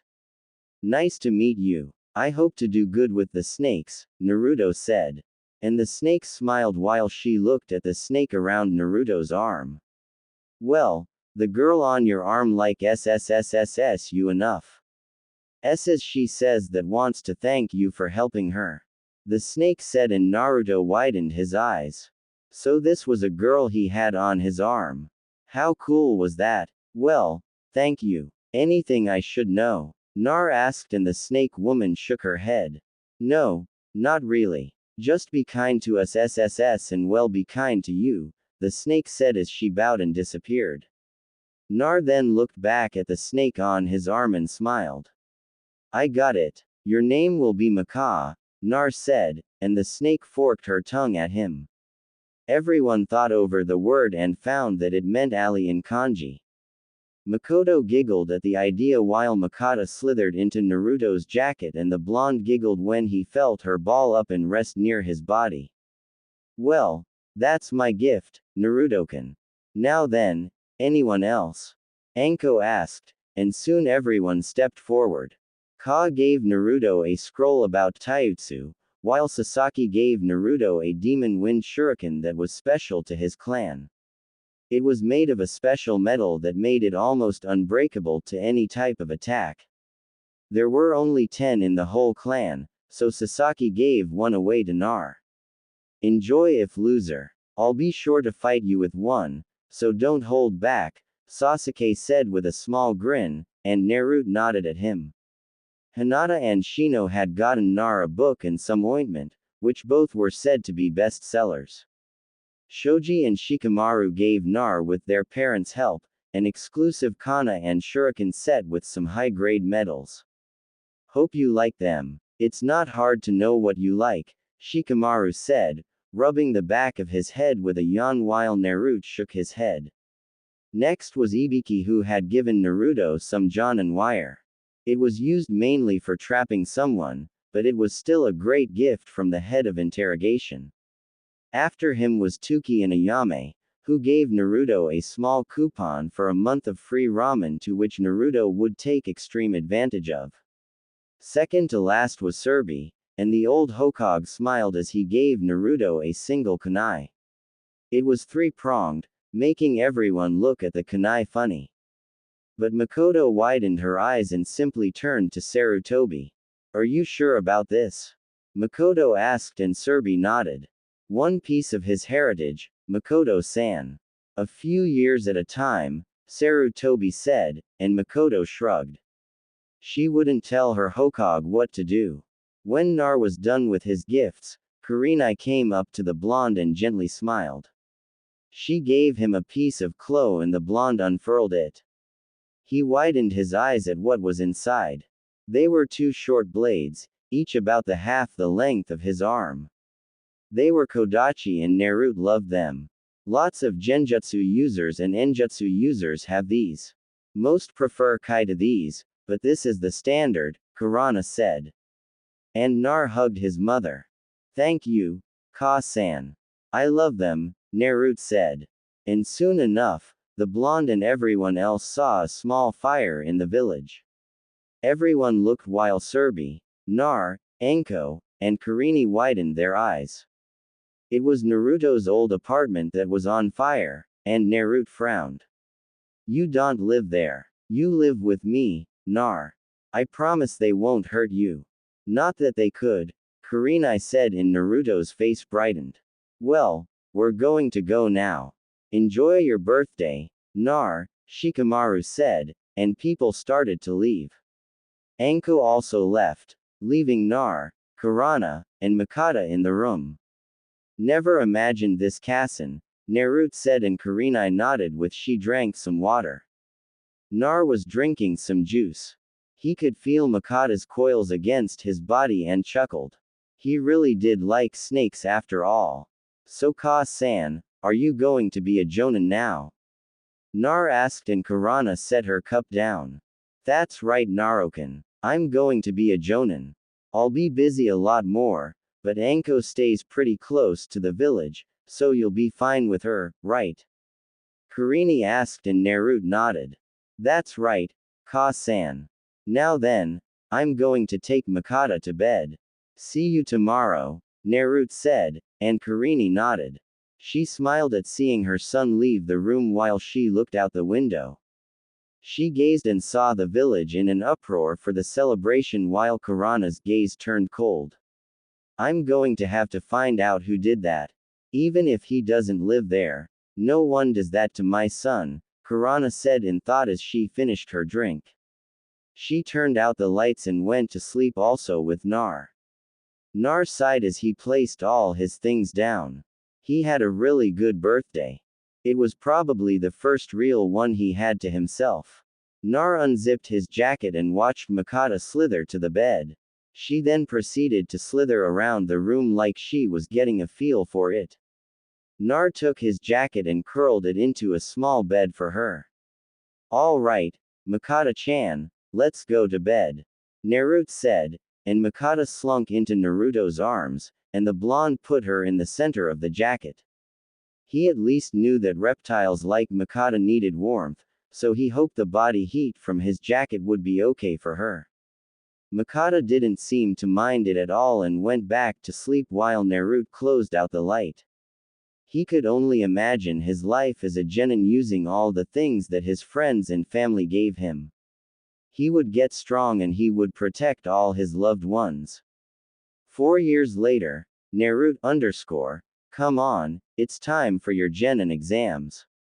If you don't do these, you'll be held back for another year. Kurana yelled, and Naruto was up and about. The blonde grinned as he came through the door. He was taller than 4 years ago. Naruto had been taking the academy course for 4 years, and now would be the time that he could graduate. He would be a genin, and he would love it. All right, Ka-san. Hey, do you know where Mata-us? Nar asked as put on his clothes. Kurenai chuckled as she pointed to the floor. Nar looked down as he saw Makata slither between his legs, making the blonde smile. He knelt down and watched as Makata slithered up his arm and slowly wrapped around it while forking her tongue multiple times. Nar had trained with Makata, and with Anko's training, she turned Makata into quite the serpent. Makata was a lot bigger than before, but she, for some reason, could still fit Naruto's arm. The blonde had called Makata his familiar since he always had her around. All right, Ka-san. I guess I'll see you later. Good luck on your mission, Miss Jonin, Naruto said, and Kurenai chuckled at him while she drank some coffee. Stop trying to be funny and get going. Show them something good for me, Kurenai said, and Naruto nodded. He had gotten a lot stronger thanks to Anko and Kurenai. He had quite a few jutsu under his belt, and he had become proficient with his kodachi. Naruto strapped his kodachi to his legs and walked out. Naruto ran for the academy and easily didn't care for the glares since he could match them with his own. The blonde had been working on his gaze and most people could agree that his was almost as cold as Kurenai's. Only she had the experience to back it up. It's a good day for the academy, isn't it, Makoto-chan? Nar asked and his female snake forked her tongue out. ISS suppose it. ISSS Makoto said to him. Oh, did Naruto forget to mention that he could talk to snakes? It seemed to be one of the benefits to being a snake summoner. He could understand all snakes just like Anko could. It was real nice to talk with Makoto like this. You really need to work on the way you use your S's, Naruto said, and Makoto slithered her body for her head to appear near his face. I'm SSS still learning. Give me a break, she said. And Nar chuckled as he entered the academy. He had seen everyone in the room and he took his usual seat by the window. Nar had been tied with Sasaki for Rookie of the Year, which never could outdo the other. When it came to sparring Sasaki, and Naruto always tied, apparently Sasuke said that Makoto was really creative with her training methods, so that's why he could keep up with Naruto. Hey, TM, Naruto said, sitting down behind him like always. Sasaki grinned and turned around while giving Naruto a smug look on his face. Hey loser, I thought you weren't going to show up. Too scared to lose, Sasaki said while Nar rolled his eyes. Not on your life, T. Naro said to him, and Sasaki simply smirked. Everyone was gathered around as usual, but Sakura had stayed further away since Naruto had gotten Makoto. He remembered how the other students reacted to seeing Makoto. It was the funniest thing he had ever seen since anything. Sasaki had personally thanked Naruto since he no longer had Sakura or Rhino sitting too close to him since they were afraid of Naruto's familiar. It was like a fangirl repellent. Well, she was sometimes. Some girls thought the snake was cute and it got Nar more attention than he wanted. Hell, he might have had some of Sasuke's fangirls and even some hidden fangirl group though. Speaking of Sasaki, the Uchiha had gotten stronger also. Nar, even with all he had accomplished at times, still had trouble with Sasuke's strength. When Sasaki told Nar his training menu given by his mother, the blonde flinched and wondered what kind of mother did such things to her son, but Sasaki said it was what he wanted for training. Soon, Naruto's other friends came in and seat in their rows. After them was Iruka and Mizuki who came into the room and just like Kurana and Anko thought, some people tried to mess with Naruto's grades. But the Iruka spotted it all and told them both, which made Anko use persuasive methods on the teachers about doing things to her little brother. All right, everyone. It has been a long trip and I'm glad that all of you made it. Now then, we will conduct the Genin exams. I'll call out everyone name and we'll test you on the Kawari, Bunin, and Hench. Then we will hold spares and shuriken target practice. Now then the first person as Oraruka began and everyone had their turn until it came down to the last two people. Sasaki Uchiha come forward said and Sasuke turned to Nar. Don't forget that bet loser Sasaki said and Nar narrowed his eyes with a smirk. Loser does whatever the winner wants for a month. Nar said and Sasaki nodded with a smirk across his face as he stood in front of Iruka. Sasaki had gotten out of his family depression with Makoto's help and Naruto's rivalry. It made him give up the revenge on his brother for what he did. Right now, he didn't want to ruin his relationship with Nar or his mother. They were really Sasuke's only way of not going to revenge. He chatted with the others, but he didn't have that strong a connection like he did with Nar. Sasaki Kawari, Oraruka ordered. Sasaki switched places with a chair and grinned while Iruka continued. Henge, he ordered and Sasaki changed into a perfect Iruka with no flaw anywhere. He changed back making Iruka smile. All right, Bunchan, Iruka said, and Sasaki created 3 good clones before dismissing them. All right, Sasaki Uchiha. A perfect score, Iruka said, and Sasaki grinned. Sasake's fangirls screamed their congratulations for him, which included Sakura making it extremely loud. He walked back up to his seat and grinned while he passed Naruto a note that read, "Beat that loser." Nar grinned while Makata lowly hissed. "He's quite arrogant, I think," she said, still hissing her S's pronunciation. "But it was all right for now." "Yeah, but you like him anyways," Naruto said, and Iruka grinned. "Last is Naruto Uyuki," Iruka said, and Nar got to his feet. He quickly walked over to Iruka and gave a small grin that was aimed at Sasaki before standing in front of Iruka. "All right, Naruto can wear me," Iruka said. And Nar switched places with Sasuke, making the Uchiha and several other classmates laugh and gasp. The blonde then switched back while Sasaki snorted. "I'll make you pay for that loser," Sasaki said. But Naruto waved him off. "Very good. Now, Bunchan," Iruka said, and Naruto smiled. He crossed his fingers and yelled, "Kage Bunch no Jutsu." Nar yelled, making 5 clones appear next to him as they gave Iruka a thumbs up. But someone protested. "Iruka, that is not the bunch technique. Tell Nar that he should do the bunch or he doesn't pass. I know he wants to graduate, but we have to be fair." Mizuki said while Nar narrowed his eyes. Iruka sighed as he shook his head. "Mizuki, you know as well as I do that the Kage Bunchan is a better variation of the bunch. The fact that it's harder to do makes it all the more why Naruto should get credit. Now then, let's continue." Nar. "Lastly, Henge," Iruka said, and Naruto nodded. He gathered chakra and a poof came, making Iruka raise an eyebrow before he chuckled.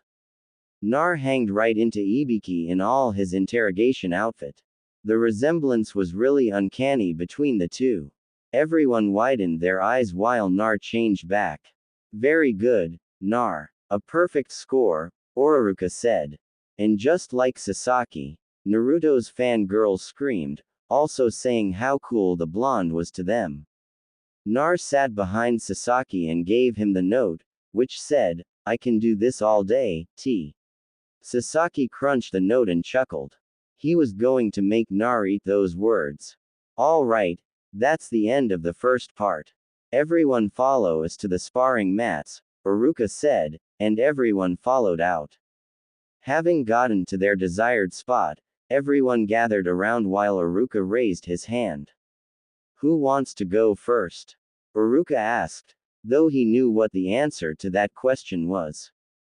So immediately, Sasaki and Naruto raised their hands. The two boys grinned at each other and stood on the mat. Everyone gathered even closer while the girls had hearts in their eyes over the two boys. Sasaki is going to kick Naruto's butt. This time. "He's so hot," a girl said while another scoffed. "Please, Naruto is the best. Those whisker marks make him so cute," another girl squealed. Nar and Sasaki sighed as their fangirls continued their rants. It was so amazing how silly this could all be. But both weren't thinking about that at the moment. "Well, loser, it seems that I get to really settle this with you," Sasaki said, and Naruto chuckled. "I'd like to see you try it, T." Naruto said as Makata slithered off his arm and into the arms of a girl who wasn't afraid of her or rather found her to be cute than creepy. Iruka smiled as he raised his hand. "As for the conditions, since you both will disregard this rule anyway, you are to only use dank techniques if you must. The fight will last half an hour and I'll judge the entire thing. Now then, are you both ready?" Iruka asked, glancing at Sasaki.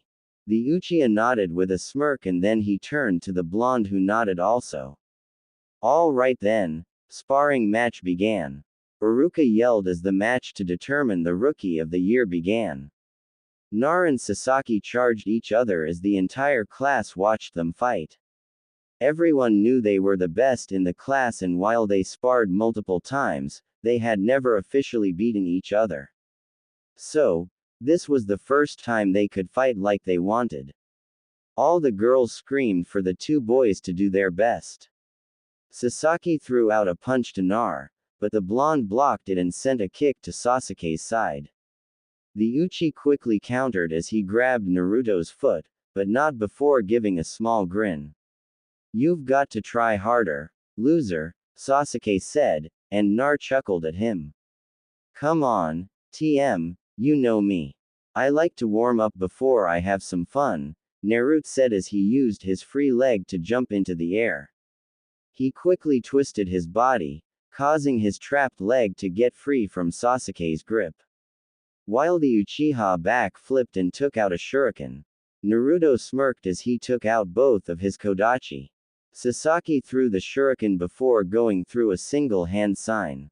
"Cage Shuriken Jutsu," Sasaki yelled as he sent the multiple waves of clone shuriken at Nar. The blonde quickly maneuvered through the countless shuriken as he weaved his hand signs. Sasaki was ready for anything as Nar charged him. The Uchiha quickly went through his own hand signs as Iruka and Mizuki saw the tiger seal. They moved the children back a bit before Sasaki yelled, "Kaden Goku no Jutsu." The brunette yelled, sending a fireball at Nar. The fire was a controlled one that didn't go out past the mat, but that left Naruto inside while Sasaki chuckled. "How is that, loser?" Sasaki asked before he saw the fires dissipate. He gasped when Naruto come out with half his shirt burned off, giving the girls an amazing view as they all K over his body. Nar wiped his brow from his sweat and chuckled. "Not bad, Sasuke-chan, but I think you underestimated me," Naruto said as he finished his hand signs and slammed the ground.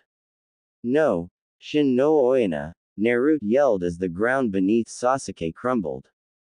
The Uchiha gasped as he felt down a sudden hole in the ground. Naruto chuckled as he heard Sasaki curse as he clung to the outer reaches of the hole. He looked down and saw multiple kunai at the bottom and narrowed his eyes.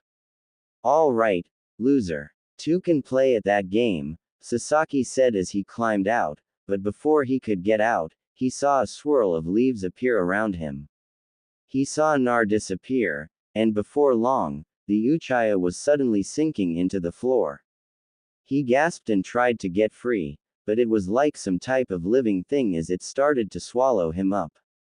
Sasaki cursed before he saw Naruto slowly come out of the floor with one of his kodachi in his hands.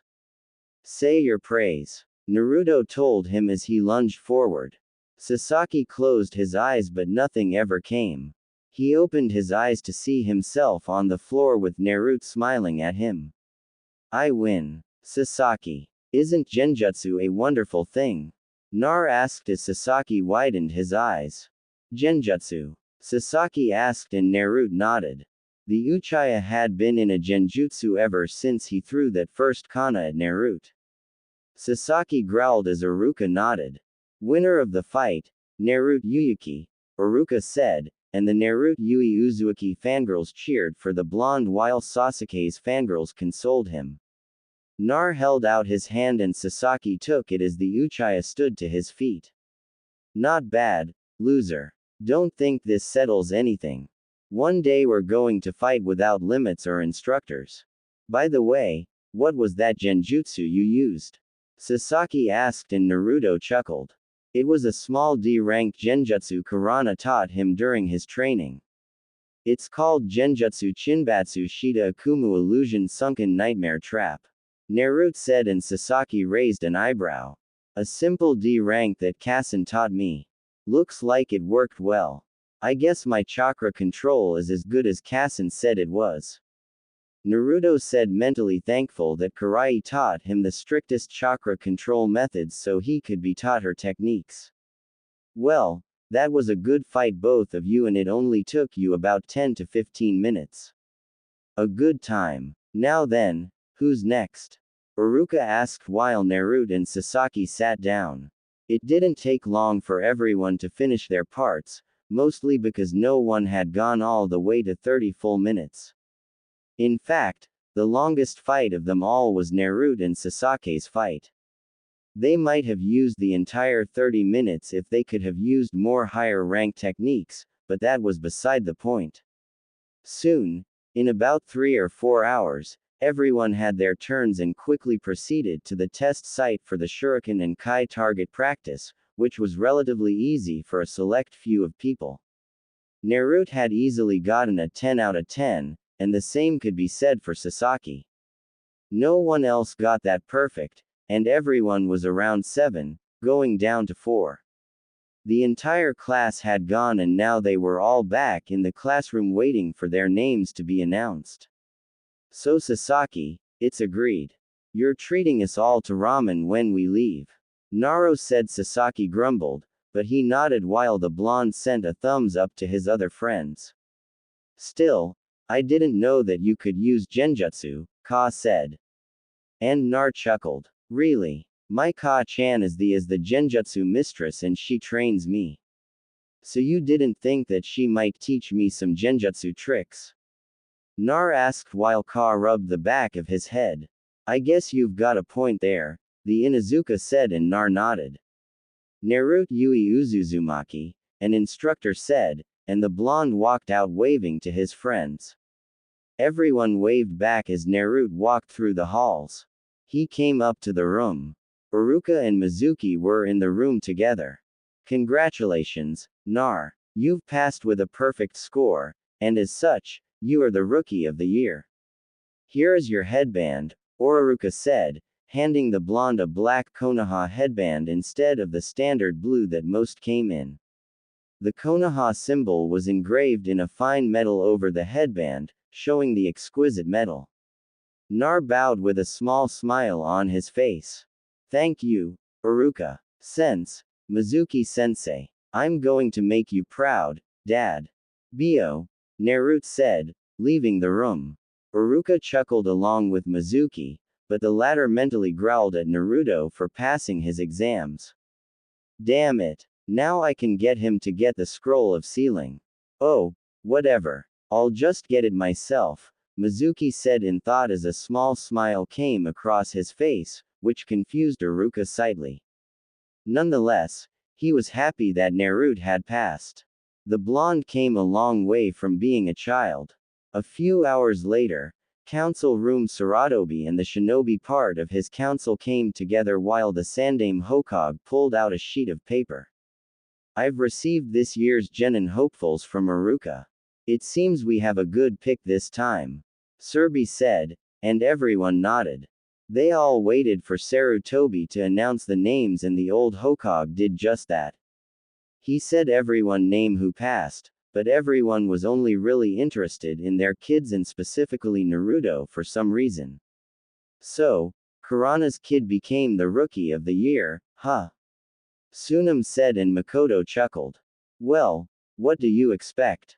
He and Sasaki have been the best students for the past 4 years.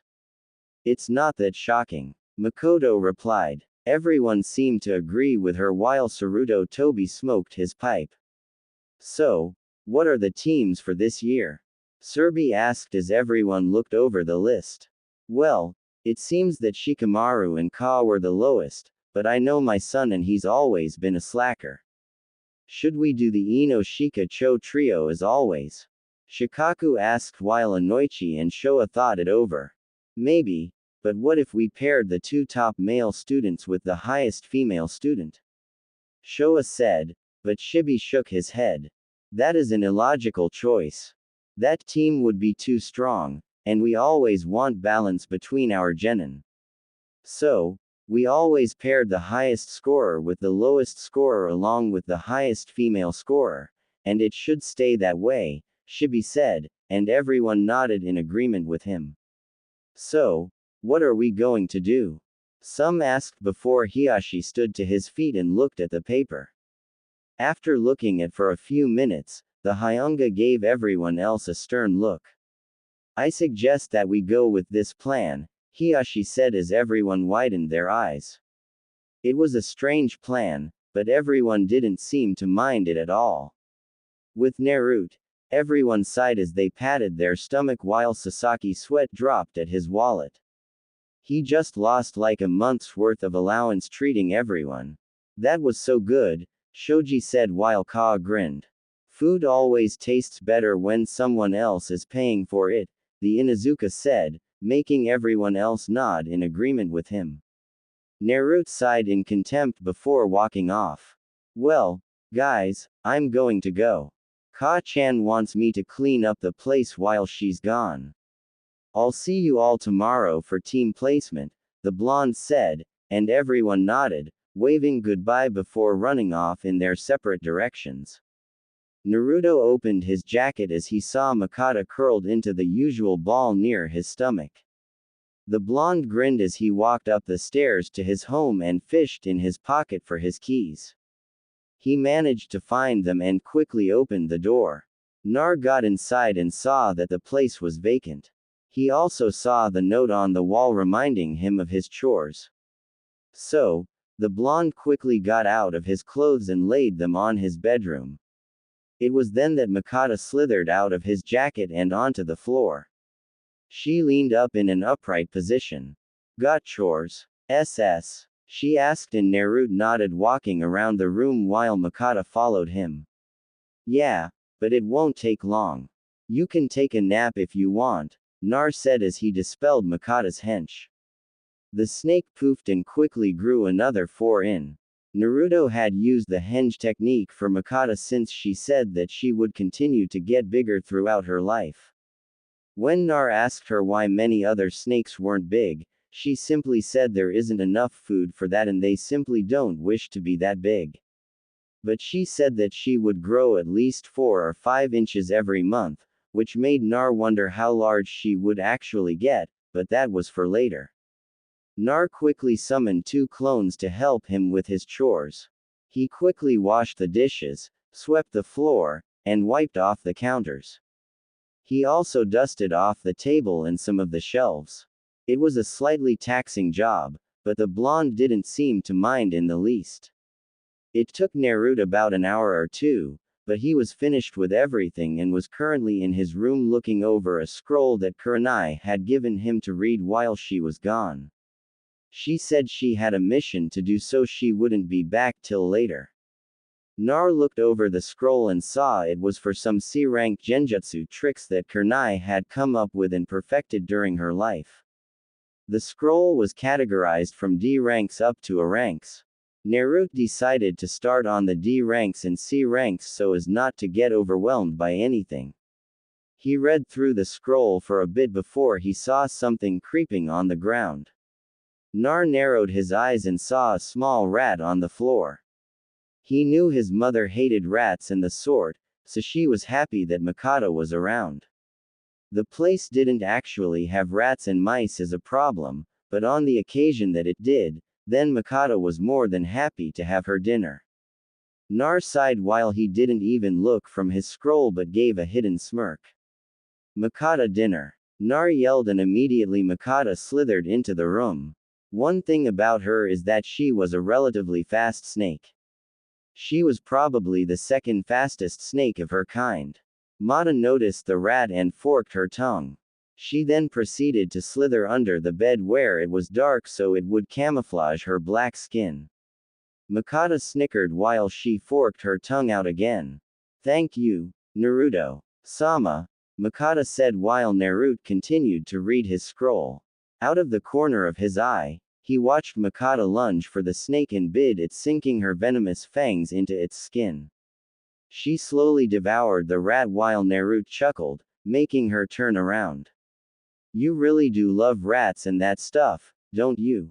Nar asked, and Makata simply settled for staring at her blonde partner. What? I'm a snake. I love these things, Mata said with her mouth slightly full. Naruto shook his head at her and simply continued to read while Makata began the slow process of eating the rat. Later, Kurenai sighed as she came through the door. Her latest mission was a big pain in the damn stupid Damu and his complaining, but there was nothing she could do about it. She was a jonin and so there were things like this. She was about to complain, but then she saw the room and smiled when she saw how neat it looked. She was glad that Nar followed her instructions on his chores. He was her son after all, so why wouldn't he listen to them? Speaking of her blonde son, Kurenai looked around for Naruto and opened the door to his room. She lightly smiled when she saw Nar sleeping while her scroll was next to him and Mikado was coiled up on his stomach. Kurana closed the door to let him sleep, but she didn't know she closed it a little hard, waking up the blonde. Nar yawned and opened his eyes. He had taken a rather long nap after going through his mother's scroll. He had been practicing them for a while before taking a break, which went into the night. Nar got to his feet and gently placed Mikado on the bed. He opened the door to his room and saw his mother on the couch. "Hey, Ka-chan, you're home," Nar said, making Kurana turn around. "Hey, Naruto, did I wake you up?" Kurana asked, and Nar shook his head, even though she kind of did, but he had to wake up anyway. "No, I just came to get some water and go back to bed." "Oka-chan, I passed the Genin exams and I was named the Rookie of the Year," Naruto said, and Kurenai stood to her feet. She patted her son's head before giving him a hug. "That's great, Naruto. I knew you could do it. I also know that tomorrow is when your sense are assigned to you. I also took up the job even though I'm a little new to it." "So, did anything happen today?" Kurana asked, taking a small sip of some tea she brewed. "Nothing really. I was just studying the day away." "Well, I'm going to go to bed, Kassen. See you tomorrow," Naruto said to her. Kurana nodded as she watched her son leave the room with a cup of water and go back into his room. "I still wonder about this idea that Serbia-sama has for them. I hope Naruto's up for it," Kurenai said to herself before she got up and was ready to go to bed. Also, next morning, Kurana and Naruto were currently walking towards the academy. They were going there for Naruto's team placement and Kurana's team selection. Both walked into the academy with Kurenai telling Nar to go inside and she would be with the other Jonin in another room. Nar understood her and walked inside. He saw all his friends and he saw the other kids chatting amongst themselves before the girls laid their eyes on the blonde and blushed while Nar sighed. He sat in his original seat behind Sasaki. "So, who do you guys think will be on your team?" Nar asked, resting his head on the table. Everyone wasn't sure how to answer him since no one really had anything in mind. They all simply shrugged their shoulders while Nar glared at Sasaki. "Well, I hope you aren't on my team. How would I know that I can kick you if I stay near you the whole time?" Nar wondered while Sasaki merely snickered and leaned back in his chair. "Whatever, loser. If I was with you, then I would leave you in the dust," Sasaki said. And Naruto rolled his eyes before chuckling softly as everyone saw Iruka come into the room. "Sorry I'm late everyone. I have some grave news. It seems that Mizuki tried to steal the scroll of sealing and leave the village with it. I just want to remind you all about the pressures of being shinobi. Learn from your success and your failures. This will make you fine shinobi." Or started while making a little speech which Naruto slightly missed. "Now then, it's time for everyone to be given their Jonin sensei. Team 1 will consist of Iruka," began while Naruto talked with Mikado about something just along the line of techniques they could use together. Team 7 will consist of Ka Inuka, Sakura Haruno and Sasaki Uchiha. "Your sensei will be Kakashi Haki," Iruka said, and Sasaki smirked. He didn't mind it at all. He rather welcomed it. It would give him the chance to see how good he could do without his mother or Naruto around. Next teammate will consist of Shikamaru, Nara, Hinata, Hyuga, and Naruto Uyuki. "Your team is a bit of a special case, so your sensei will be Anko Midarashi," Iruka said, and Naruto raised an eyebrow. Anko was supposed to be a Tokabetu Jan. She shouldn't be able to do this. Team 9 is still in circulation. So I will move on to Team 10, which will consist of Enino Yamanaka, Choji Akamaiki, and Shino Arame. Your sensei will be Kurenai Yuhi. Asuma said while Sakura cheered, forgetting to be with Sasuke, making some of the girls scowl at her. Having assigned everyone their teams, everyone waited for their respective sensei to come in. But Naruto and his friends watched the other kids leave with their sensei. But they sensei were at least 1 hour late. Man, what's taking them so long? Ha asked, gritting his teeth, making everyone nod. Maybe some trouble came up. Hinata said while the 9 waited for their sensei to arrive. It was then that the door opened to show Makoto in the room. Ka-san, why are you here? Sasaki asked, a little confused before Makoto smiled. She leaned on the wall, leaving Sasake's question hanging in the air. And before long, everyone's sensei came into the room. All right. Hello everyone. We are your Jonin sensei and will be looking after you. But before we begin, we have a special order from Hokage-sama. You see, he believes that there is a condition for you 9. From now on, you aren't separate teams, but all one big team, Makoto said, in making Naruto and his friends raise their eyebrows. What do you mean we're all one big team? What about the other kids? Ka asked, and Makoto explained. Well, recently Hokage-sama has started a small plan of action. It was announced to all Jonin sensei yesterday. It's called a Jonin Scramble. We take the clan heirs and the people who scored the highest on the exams to be selected. Now then, what is the Jonin Scramble, you ask? Makoto said as she was about to answer their questions. What happens is that you all are going to be scrambled every 1 month with the Jonin. It will create trust between all of you. Please understand that this is a new arrangement and the other genin don't know about it at all. However, in the interest of other things, you will also be scrambled with Team 9. They have been informed of this as well. If this goes well, then we will be able to do this in the future, Makoto said before Shikamaru raised his hand. So, what you're saying is that Hokage-sama made a new plan for the academy, and it's called a Genin Scramble to emphasize more trust and teamwork between ourselves. Man, what a drag, Shikamaru said, making some people chuckle. Well, in any case, the end result is that we hope more missions will be successful as you grow with each other. The only thing here is that the 2 highest academy students at the time can never be on the same team unless authorized. So, Naruto and Sasaki won't be partners unless Hokage-sama allows it to happen. Now, then let's get going. We have a lot of work to do, the Jonin said, making the genin even more confused. But they all nodded and left. Naruto, Shikamaru and Hinata followed Anko out of the room and to a separate room. Konoha, why are you teaching? Don't you have to be a Jonin to do this? Naruto asked and Anko grinned with a slight nod. That's right Nukun, but I was given some special permission to do this. As it turns out, Asuma was supposed to do it, but he suddenly got called away and won't be back for quite a while. Makoto is going to serve as a subjin instructor to any of us who need her around. All right, I understand, Nar said, and Anko nodded.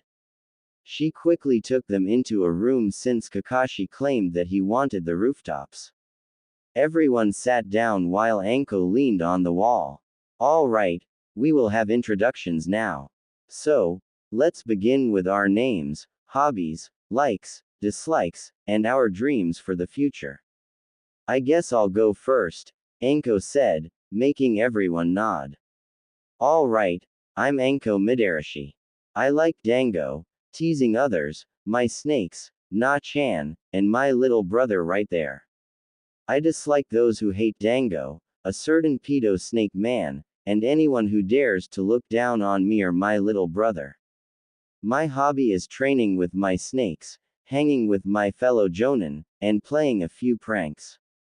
I don't have any dreams other than to make you all outstanding shinobi who know how to straighten up and grab the world by the balls, Anko said with a cheeky grin on her face. Naruto shook his head at his sister, but he found her funny nonetheless. Anko turned to Shikamaru and pointed. You turn, mister. I copied my sensei's hairstyle, Anko said, making Shikamaru roll his eyes before he gave a small yawn. I'm Shikamaru N. I like taking naps and watching the clouds. My dislikes are too troublesome to mention. My hobby is the same thing as my likes, so I won't waste my breath. My dream is to simply be a good clan head for my family and make my father proud. The Nar said as he saw Hinata gently smile while Naruto nodded. Anko grinned before turning to Hinata. All right, your turn. Anko said and Hinata nodded. I am Hinata Hyuga. I like tea ceremonies, my family, and a few other things. I dislike those who look down on me and who don't work hard. I also dislike that my family is divided into branches. I don't really have any hobbies. My dream is to unite the main branch and the side branch of my family, Hinata said. And Anko nodded, grinning like mad. All right, that's good. I'm going to have to work on that confidence, though, Anko said, keeping the last part to herself. She then turned to her little brother and smiled. Your turn, Foxy-kun, Anko said, making Naro slightly smile.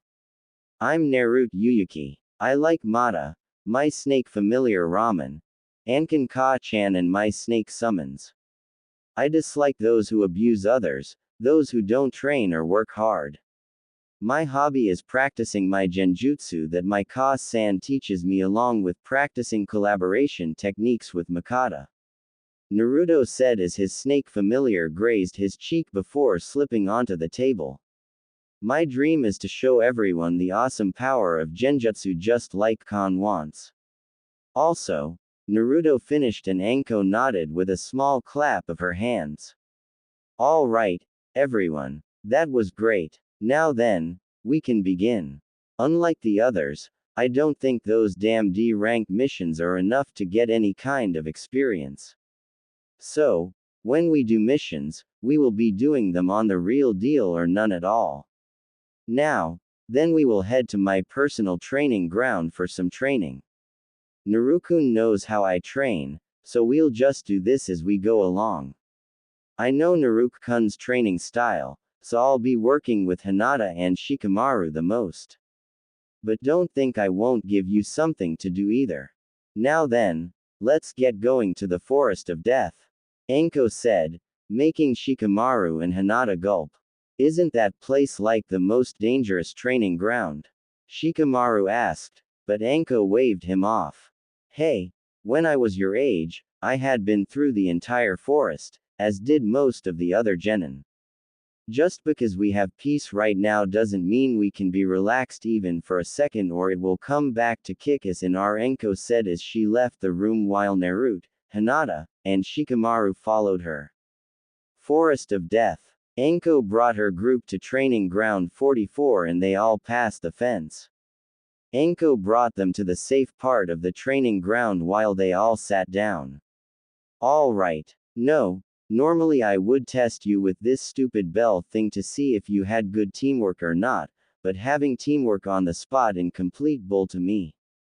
So, we'll be working on your teamwork throughout the month that you're in my possession. Now then, Shikamaru Hinata, how good is your chakra control?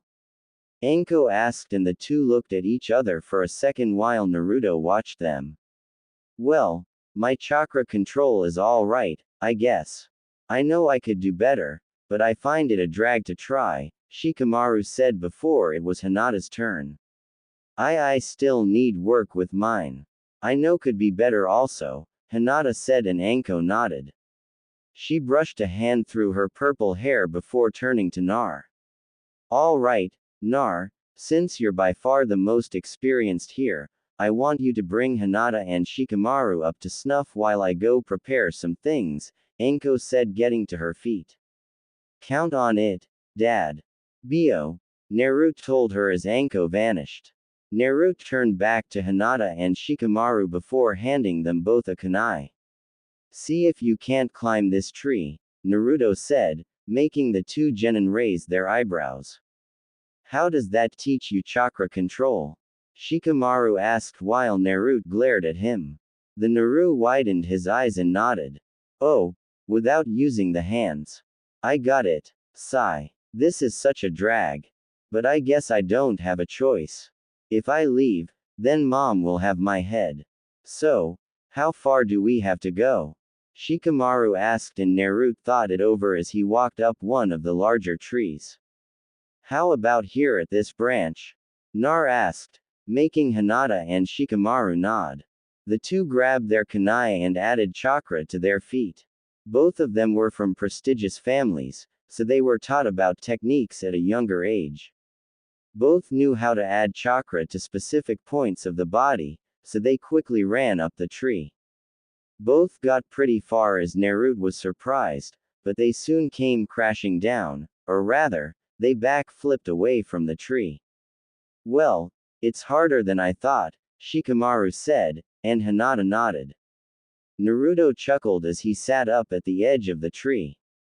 Yeah, these trees are special and unlike normal trees, these are a lot more harder to climb and require a lot more chakra control than with regular trees. Shikamaru cursed while Hinata sighed. They should have expected this in Naruto. How do you know so much? Hinata asked and Naruto chuckled before he jumped down. Are you kidding? When I first started, I hid my head on the ground so many times it was a pain.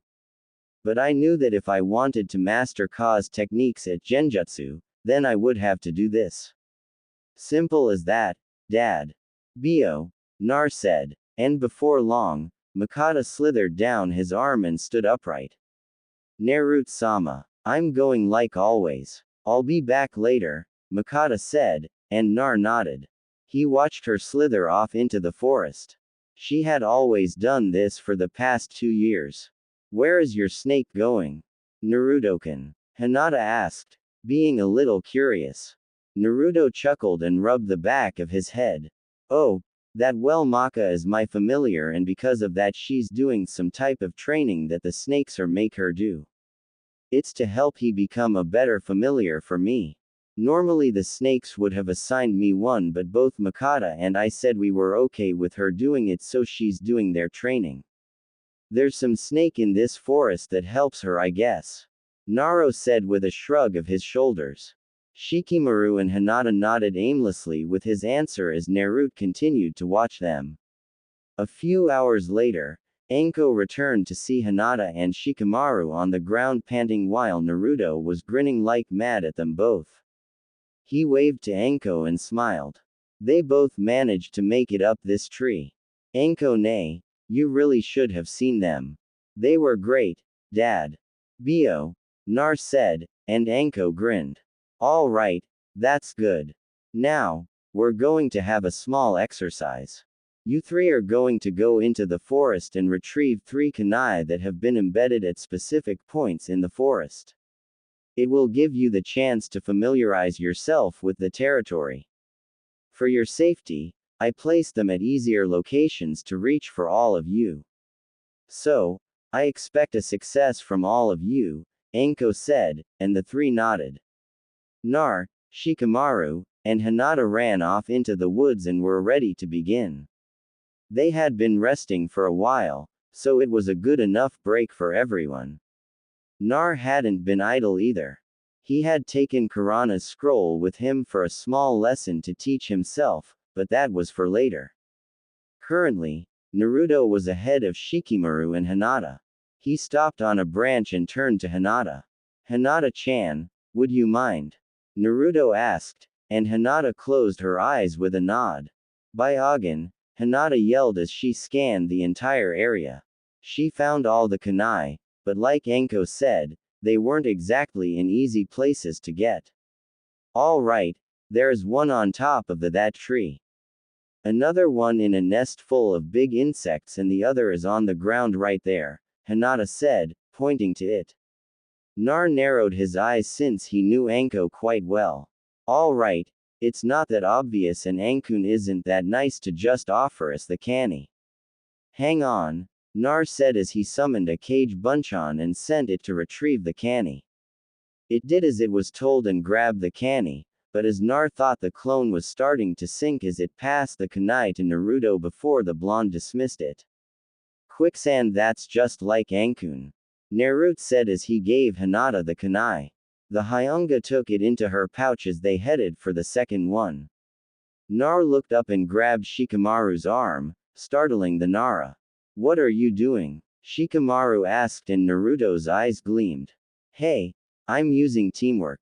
Hinata-chan searches for them while you and I get them. Simple, right? Now get up that tree. Nar yelled as he flung Shikamaru, making the Naru scream. Man, this is such a drag, Shikamaru said as he grabbed the kunai and came down the tree while he smacked Naruto over the head. Did you think that was funny? It wasn't, man, Shikamaru said, and Naruto chuckled at him. Shikamaru sighed as he handed Hinata the kunai. The Hyuga girl stored it in her pouch, and the three quickly made it towards the insect nest. Nar had to admit that his sister was really mean at times. The place she sent them was in one of the more aggressive insect nests.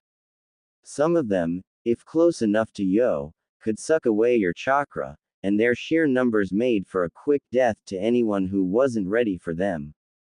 All right, we're here. So, what do we do now?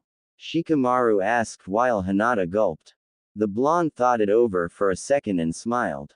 All right, follow my idea. We're only going to have one good shot at this, so we have to make it count since they're not expecting us. Do you two see that small mark on the tree? Naruto asked, making Shikamaru and Hinata looked at the small cut made on the tree by Anko. Yeah, what about it? Naruto-kun, Hinata asked, not seeing what this had to do with anything.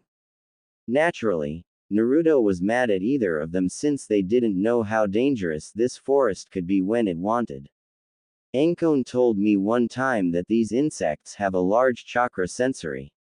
So, if you pass this scratch mark, then they will know where you are immediately.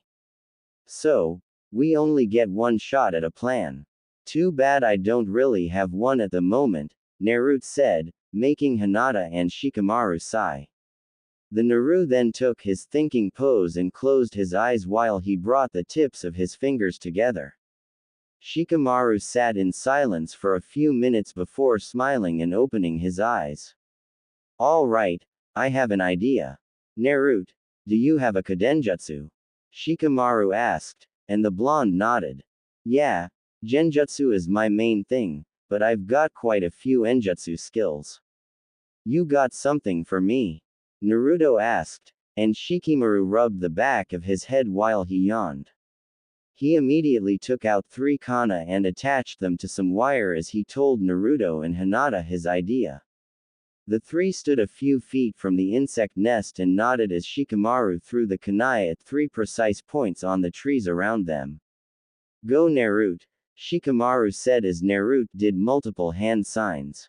Kaden Goku no Jutsu, Naruto yelled, sending the small fire at the wires. It traveled along said wires and slammed around the trees, causing a small fire to brew around the place of the insect nest. The insect swarmed in a frenzy around the fire as Naruto, Shikamaru, and Hinata ran inside. Naruto's Kaden Jutsu wouldn't last long, so they had to move fast. Hinata used her Byakugan to find and capture the kunai in her hands.